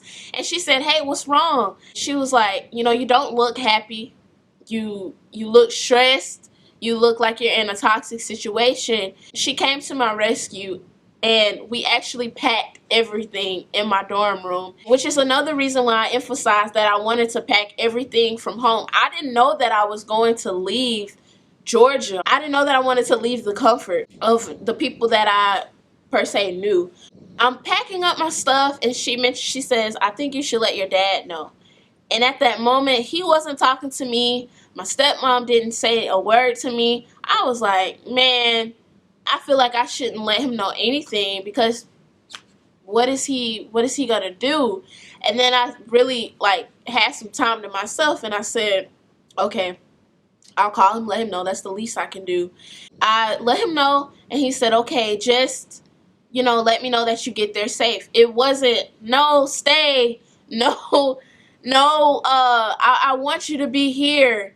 He said, okay, and he also, I forgot this, he said, I think that you should also move to Mobile. He actually let me know that he didn't want me to come back. And the reason why is because he said that he thought that my stepmom and I would have friction. So that showed me that he was picking his wife over his kid that he hasn't had in so long. And that just really showed me who he really was. And I was just in distraught. I said, so you're literally making your choice. You're choosing. I just told him, that I was going to move. And he gave me rules. I'm not in his house. He gave me rules to follow. He said, you're going to stay with your granddad. You're not going to stay with your godmom. I don't feel comfortable. The person that literally had me in the same household was taking care of me before he even came to get me from court. After all those years, and was helping take care of my mom, helping take care of me while she even had her other kids, being a single mom at the time. I was just like, I didn't really want to stay with my granddad. I wanted to stay with my godmom, my god sisters who I knew.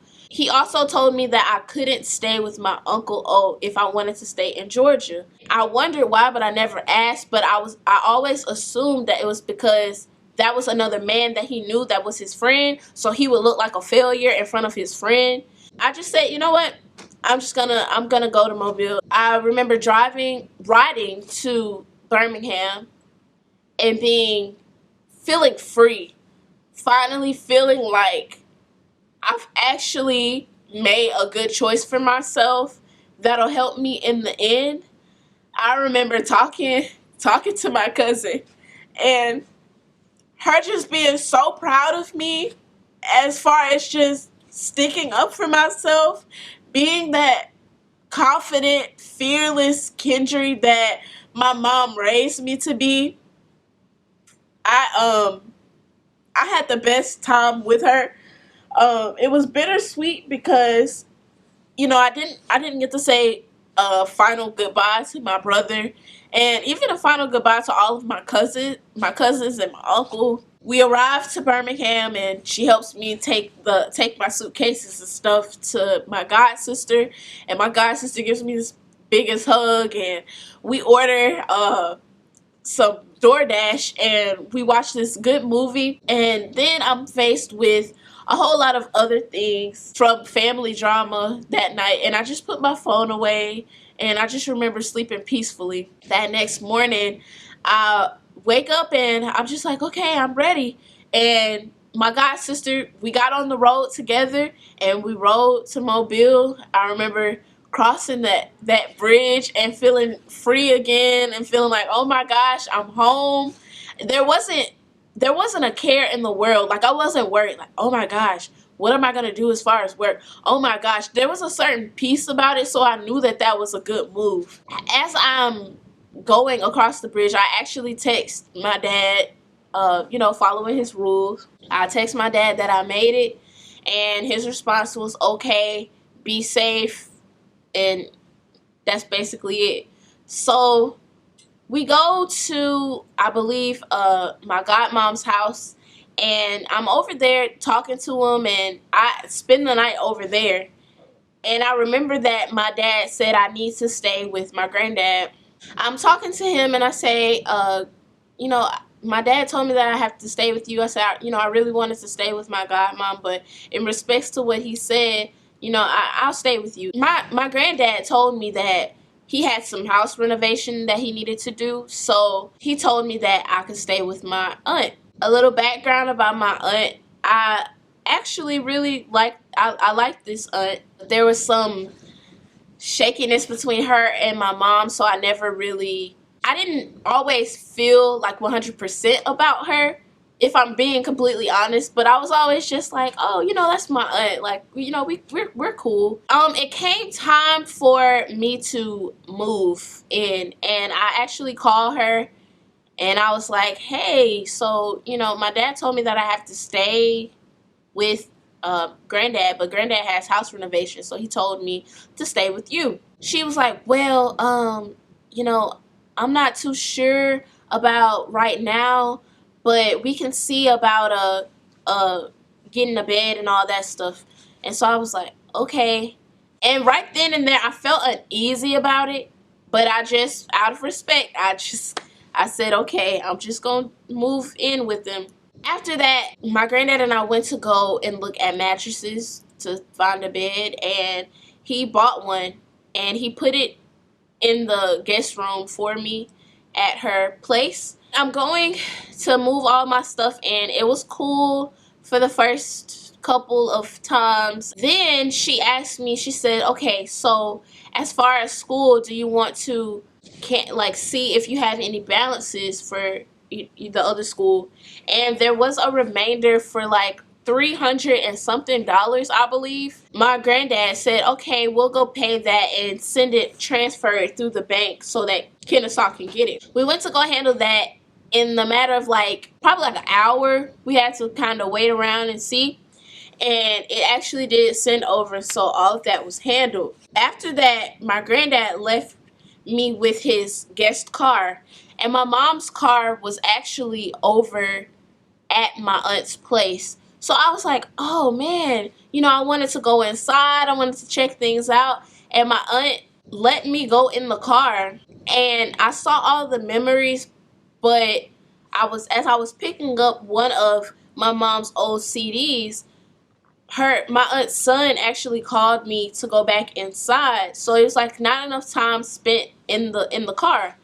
So I locked everything up and I went inside the house again. My granddad said, I'm gonna need my car back, because I was actually going to her shop and then helping her work, and I'm gonna go back into detail as far as the shop, and then going to worship nights, going to see Titus, going to church in the car.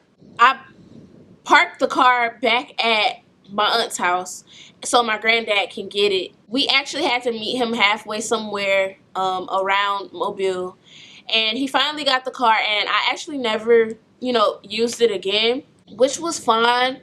I understand he needed his own vehicle, but I often wondered why I couldn't use my mom's vehicle that she left for me.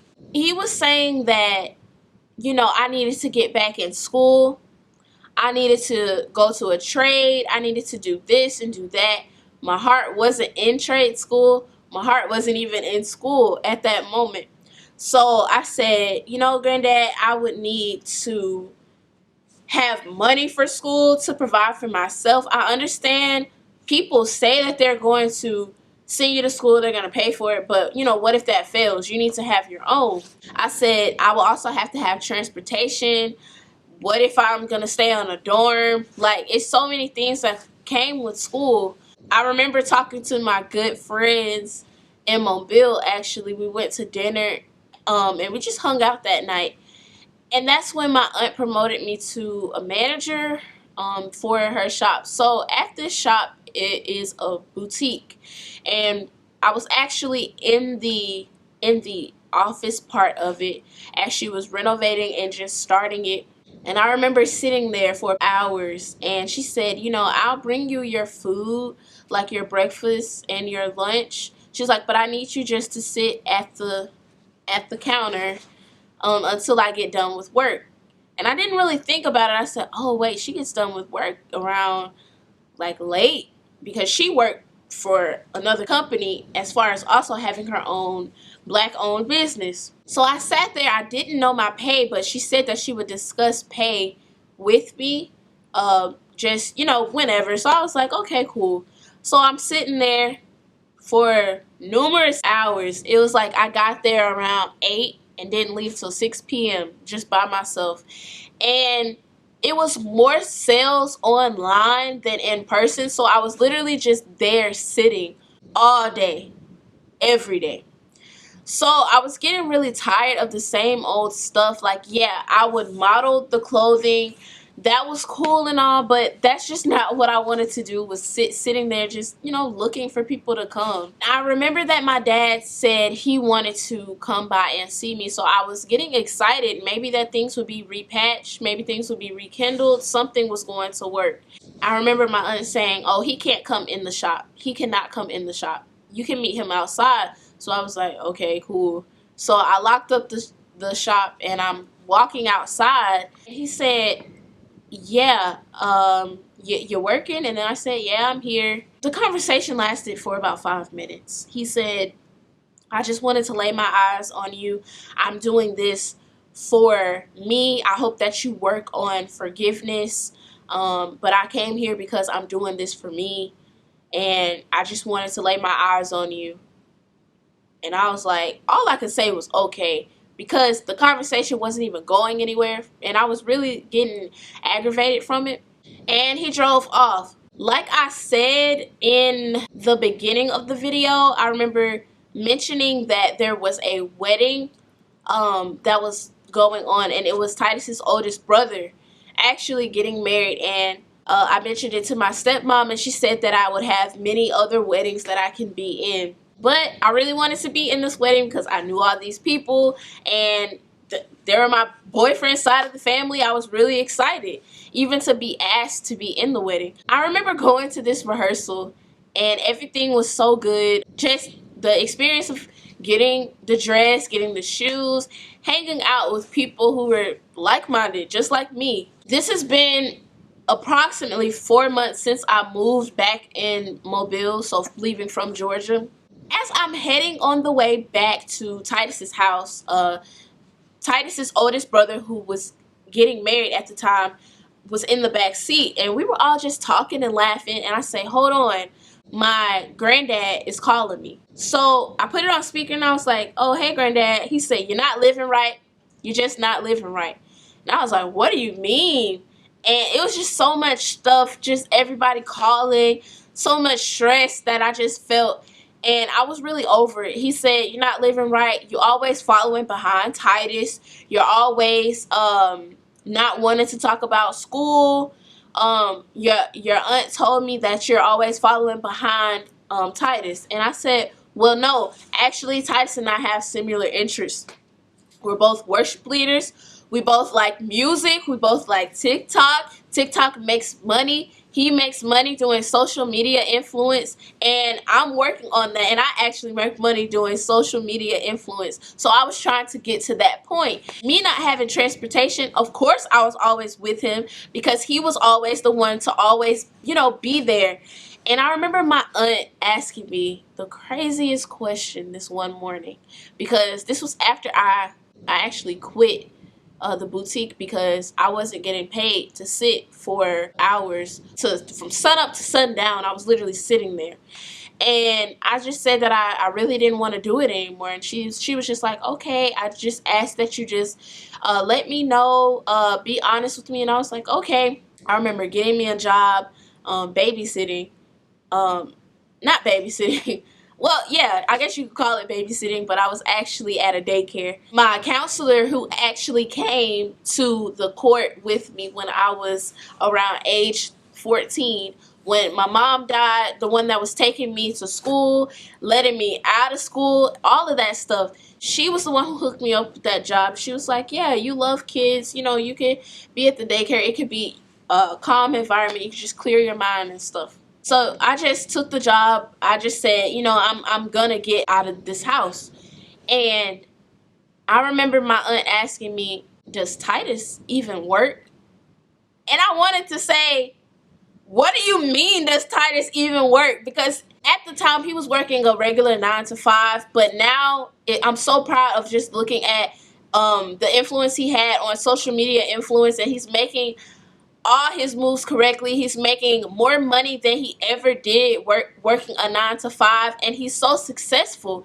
And that was such a offensive way of saying things. She's like, does Titus even work? Because he's just, y'all just always together. Like, you don't know what we're doing. We're not just sitting on our behinds like just being regular teens. We're making constant moves. If we're not working on one thing, we're working on the next thing. I was just, at that moment, I was just ready to like go from that home and be back with my godmom. That's who I originally wanted to be with. My aunt was actually on my side for a couple of moments. She said, you know, your stepmom was just, she agreed that my stepmom was acting crazy, that she even wanted to call my stepmom. But again, when I wasn't wanting to do the vision of my granddad and my aunt, it just seemed like they didn't want to move any further, that they wanted to agree with my dad and my stepmom because I didn't want to go to school, because I didn't want to go to trade school. And I never could understand that. Like, what I wanted to do, and I told my granddad, I said, I want to do ministry. While he was fussing at me on the phone, I said, I want to do ministry. I want to act. I want to sing. I want to do performing arts. I want to be Kendri. And that's what I'm going to be good at. And he said, you know, after a moment in time, he said, I respect what, you know, you had to say, all that good stuff. He just thought that his old school, he thought that school was just supposed to be your number one thing, but I didn't agree. The next call that I got while being in the car with Titus and his older brother after the rehearsal was from my dad. And I'll never forget what he said. He called me, and I had him on speaker. He said, hey, I just got done in prayer time. And in my head, I'm like, oh, okay, cool. Like, yeah. What he said next blew my mind. He said, you know, I'm asking you to come home.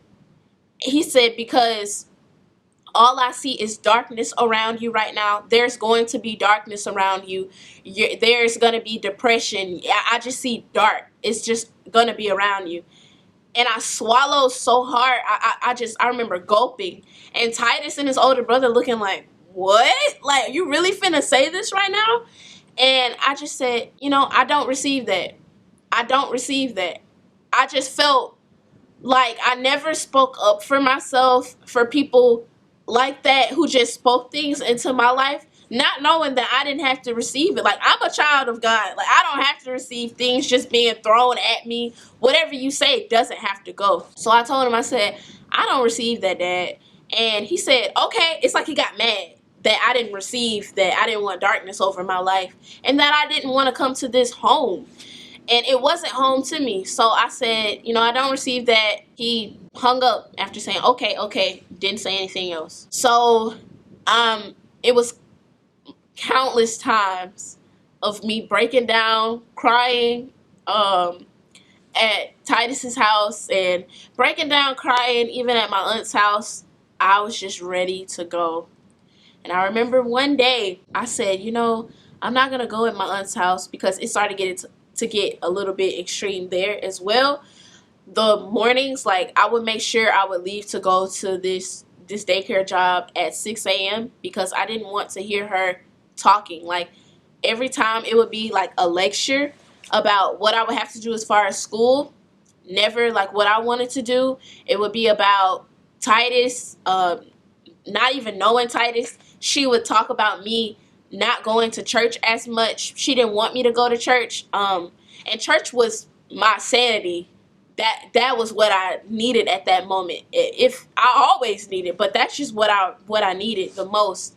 Even worship night, she said, you don't have to go to church all the time. God knows your heart. You need to work. You need to work. And I was working every day. Every day. But at the end of the day, I just didn't return back because I had to go to worship nights, I had to go to church, I had to do other things. And then as I would come back home, I just noticed like a change in the relationship. So it became really, really stressful. I remember calling Titus's youngest brother's girlfriend, whom we became good friends, and I was like, hey, I just need to spend the night and clear my mind. She was like, yeah, girl, come over. And we started hanging out so much, and it was just another relief. I finally found someone who I really could trust and, you know, become friends with, as well as the other person whose wedding I was in. Time goes on, and I receive a text from my aunt, and she says, Kendri, your stuff will be downstairs. You can get your stuff and go. I wasn't even mad about it because prior to that, I was calling my oldest god sister again for advice, and I said, you know, I really want to move with God, Mom. That's what I came down here for in the beginning. I was just trying to respect my dad. And she was like, Kendri, call my mom because it's not sounding good. Like, you don't need to be in that situation. You can go back home. So I did just that. My concern was my godmom was getting married at this time, and I said, you know, she's starting her new family in a way, and I don't want her to be burdened with me. I've always felt, prior to this healing process, I've always felt like a burden, moving from place to place, always while my mom was sick, and I've always had big trust issues and just some insecurities. And I was like, you know, God, Mom, I don't like staying at my aunt's house. I really want to move with you. I can't do this anymore. And she said, you know, you can come home. She was like, I'm ready when you are. And that was just what I needed to hear. So she was asking me what was the plan as far as getting my things from my aunt's house and coming to her house. I get into Titus's house, and I'm talking to his parents on the sofa, and Mama Cody's just making sure I'm okay because I was, again, all over the place mentally. I was just everywhere, just stressed. She was talking to me, I believe it was about church. I get a phone call from my aunt. She says, Kendri, like I said in the text message, you can come get your stuff. Do you agree that you caused all this to fall down upon you? You chose for your stepmom to lash out at you. This is all your decision making. And I'm just sitting here like, why is she saying I caused all this stuff to be thrown at me? And I just couldn't believe what I was hearing, because the same person that was on my side when all this stuff started happening is now being against me, all because I didn't follow school, probably because I didn't work at the boutique anymore, and just all this unnecessary stuff. I was just feeling like, again, angry, just emotional. And she said, you know, your godmom probably hears another story, your stepmom hears another story, I probably hear another story. And it was just all beginning to be too much. I actually was sitting there and I was just like, you know, I can't agree with you on that. She said, you can't agree? So you won't take responsibility? I said, I know my actions, what I've done, and I've already discussed that with you, but I'm not going to agree with what you just said. That's when she was like, okay, and hung up the phone. So I let her know when I was, you know, going to be over there to get my belongings. I actually asked if I could have my mom's belongings in her car, in my mom's car. My mom passed away, and I asked her, and she said, you're going to have to take that up with Granddad because I don't have access to it. But she does, because she has the car keys. I didn't want to argue. I just got my belongings, and she said, act like everything was normal.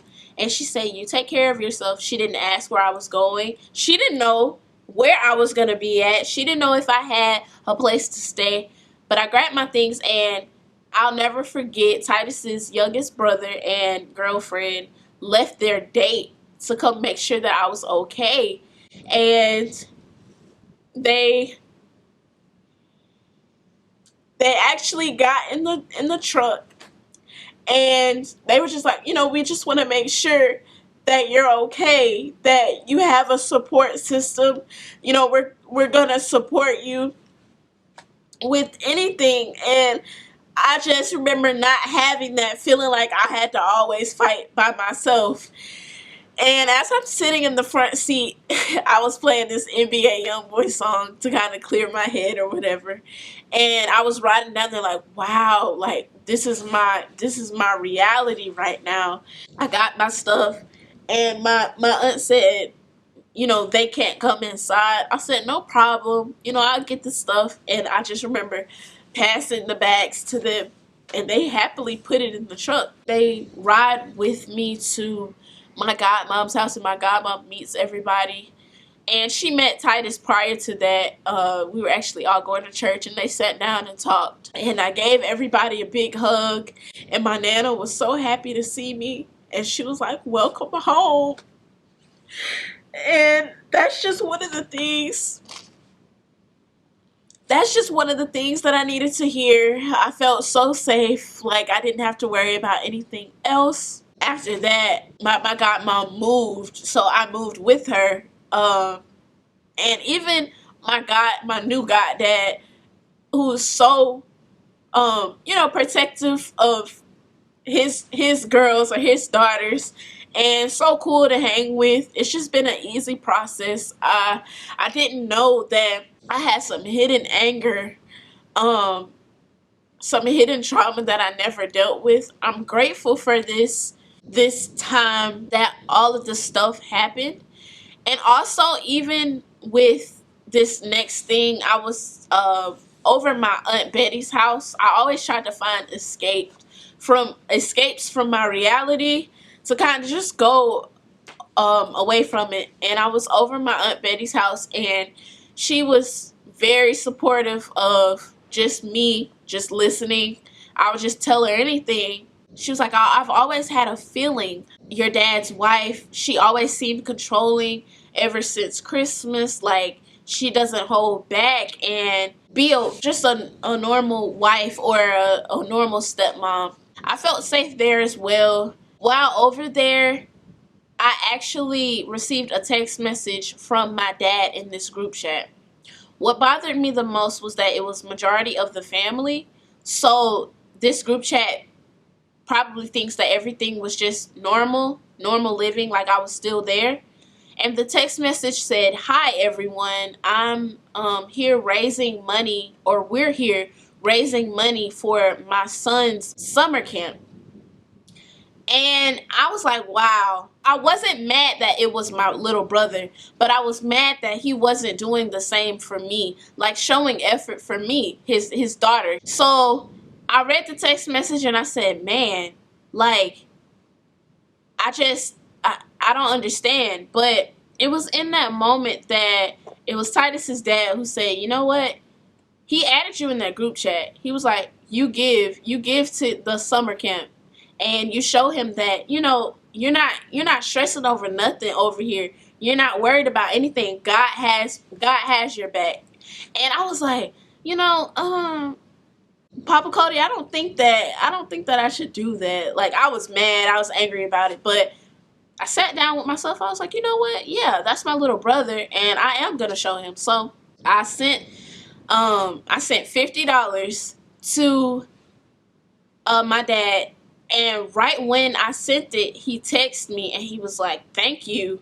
And I said, no problem, from your big sister. He didn't say anything else after that, and I just felt like, okay, I gotta keep moving. My dad, all while being here, a year and a half, my dad has never sent me any money, anything. Actually, he told me one time, he was like, call me if you need anything, but he has never sent anything to me. I actually sent him and his wife birthday gifts. I remember sending my dad this wallet, contacting him. I sent my stepmom Bath and Body Works, like you know, the little set. I sent her that, and I also sent her a text. Even though I felt so belittled at that house, I just felt like if God is within me, then I can actually do it. I can be positive even though they're being so negative. And no matter what they say against me, the truth is gonna come to light. After I sent that money, I remember I said, oh man, KJ's birthday's coming up. I want to talk to him. I was like, but I'm going to have to go through a parent to get to him, and I don't know how that's going to go. I remember my boyfriend Titus being so encouraging and just saying, you know, just do it. Just call, leave a message, send a gift. It doesn't matter. He's always so helpful. If I ever need anything, he's always going to be there, and his family is always going to be there. Despite the numerous calls from family members saying that your stepmom says that you were being ugly, like my granny called me and she didn't know the full story, so I told her and she said, wow, I didn't know all that happened. She even apologized on my birthday. She even sent me money. She sent me a gift. My dad didn't even call. My stepmom didn't say anything, and I waited all day. I was like, oh man, maybe he'll say something. And he texted me and he said, happy birthday, and like, enjoy your day. And that was it. And I just said, you know what? Okay, I'm gonna say thank you, and that's just gonna be it. But that even my birthday was so special. There was a surprise party for me by my boyfriend and his family. Mama Cody, who I called mom after 5 months because she's so caring, she's so loving, and she doesn't hesitate to show that love to anybody. She doesn't care if you're a boy, girl, man, woman, old, it doesn't matter. So when she showed me that love, of course I didn't hesitate. And just my favorite color, the details were in the birthday party. Pictures are popping up and I'll show them there. But my godmom showed up to the surprise party and said, you know, you deserve this. You deserve this. And I remember telling her just about TikTok, just in comparison. My dad and stepmom always said, you know, you're doing TikTok. It's always TikTok University for you instead of school. But when I told my godmom about my accomplishments on TikTok, she said, look at you. She was like, I'm so proud of you. She was like, see what happens when you're actually walking in your calling, when you're walking in the will of God. And yes, TikTok is just an app. But even beyond all of that, I was doing things in church, being a youth leader, talking to youth, being a worship leader, doing things that people said, people like my stepmom and dad, because they are one. My stepmom said it, so he agreed with it and sat there. She said that who wants somebody that is a nobody, won't do anything? Well, that person that is a nobody that won't do anything, I'm right here doing everything that was probably thrown against me. I'm right here doing everything that I said that I was gonna do, even to the point of being an entrepreneur. Like, I'm literally walking in my calling, and I'm so proud of myself for fighting and leaving. That was the best decision. I guess I'll end right here. There were even more things. My godmom reached out to him and said, hey, you know, Kendri is taken care of, she's here. But, you know, he never reached out to her. And knowing where I was, I said, I let him know. I said, Dad, you know, you never checked in on me or even knew if I was in a place. And he said, I'm your dad, I know everything. I said, okay. And I just left it at that. And every situation just showed me time and time again, like, it's okay to love from a distance. It's okay to forgive and actually mean it, but not be in contact with that person on a day-to-day basis. There's still love. I don't hate anybody that was mentioned in this video, but you never want to allow yourself to be a doormat for somebody that'll constantly step on it.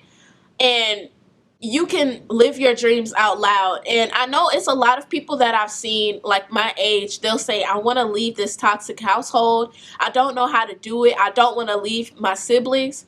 And for the younger sibling, know that if you have an older sibling that has left, know that it wasn't to leave you, it was to mentally prepare them, to mentally help them to keep going. They may probably have faced so many things that you just don't know, and you'll see when you get older when the truth comes to light. But with my dad, he texted me and brought me my clothes, and he said, yeah, I have your clothes, so let me know when you want them. And just popped up, and I told him, I said, I don't want the clothes. What I wanted was a dad. What I wanted was a mom. What I wanted was two figures in my life to just step up and be there for me and help me in this time of need. And when I told them no, he got upset and he said, I guess you just don't want to see your dad. But no, I don't want excuses for you to cover up what we have to handle. If you want to sit down and have a conversation and have dinner, put your pride aside and tell me that. Like, it's a relationship that you should want as well. So I told myself, make the best decision for you. And I told my godmom, I said, I don't want to walk in hatred. I don't want to walk in these things. And she said, forgive. And she said, keep healing and keep growing and keep being the best version of you. And she told me that the best gift that she got from me was my mom handing over the torch to her when my mom was on her deathbed, and saying that, will you take care of my baby girl? And I'm so happy that my mom contacted her, because if I didn't have my godmom, I don't know where I would be. I don't know what person I would be right now, if I would even have integrity, this humble spirit, anything. So all of my life lessons just have shown me how strong I really am. When I feel down, I look back over my life literally and see how far I've come. So I'm so happy to see the process of Kendri, and I'm so happy that you guys have watched this. I hope you have enjoyed it. My Instagram is @kendri.more. And my website for my blogs that you can read is www.kendrimore.com. And I'll be making more segments just like this, talking about past traumas and how I've overcome it. So thank you guys for watching. And remember to be great. Bye.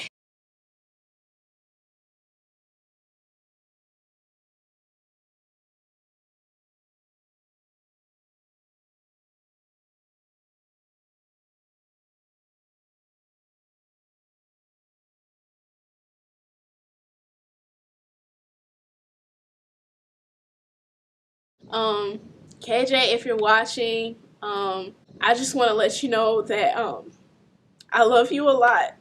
I miss you a lot. I hope that we can have a bond later on, sooner than later. I'm always praying for you.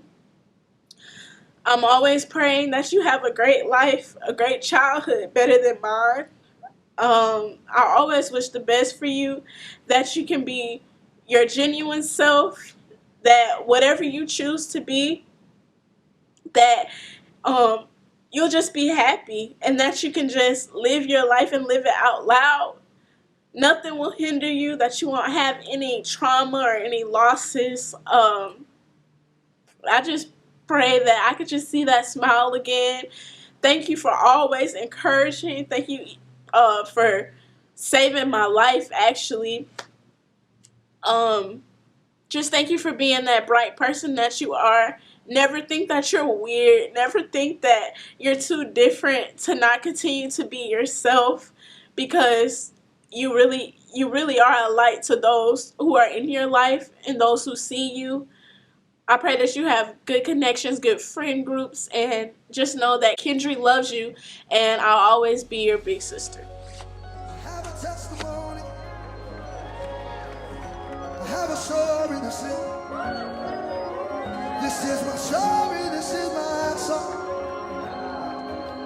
I have a testimony. Can I sing my testimony?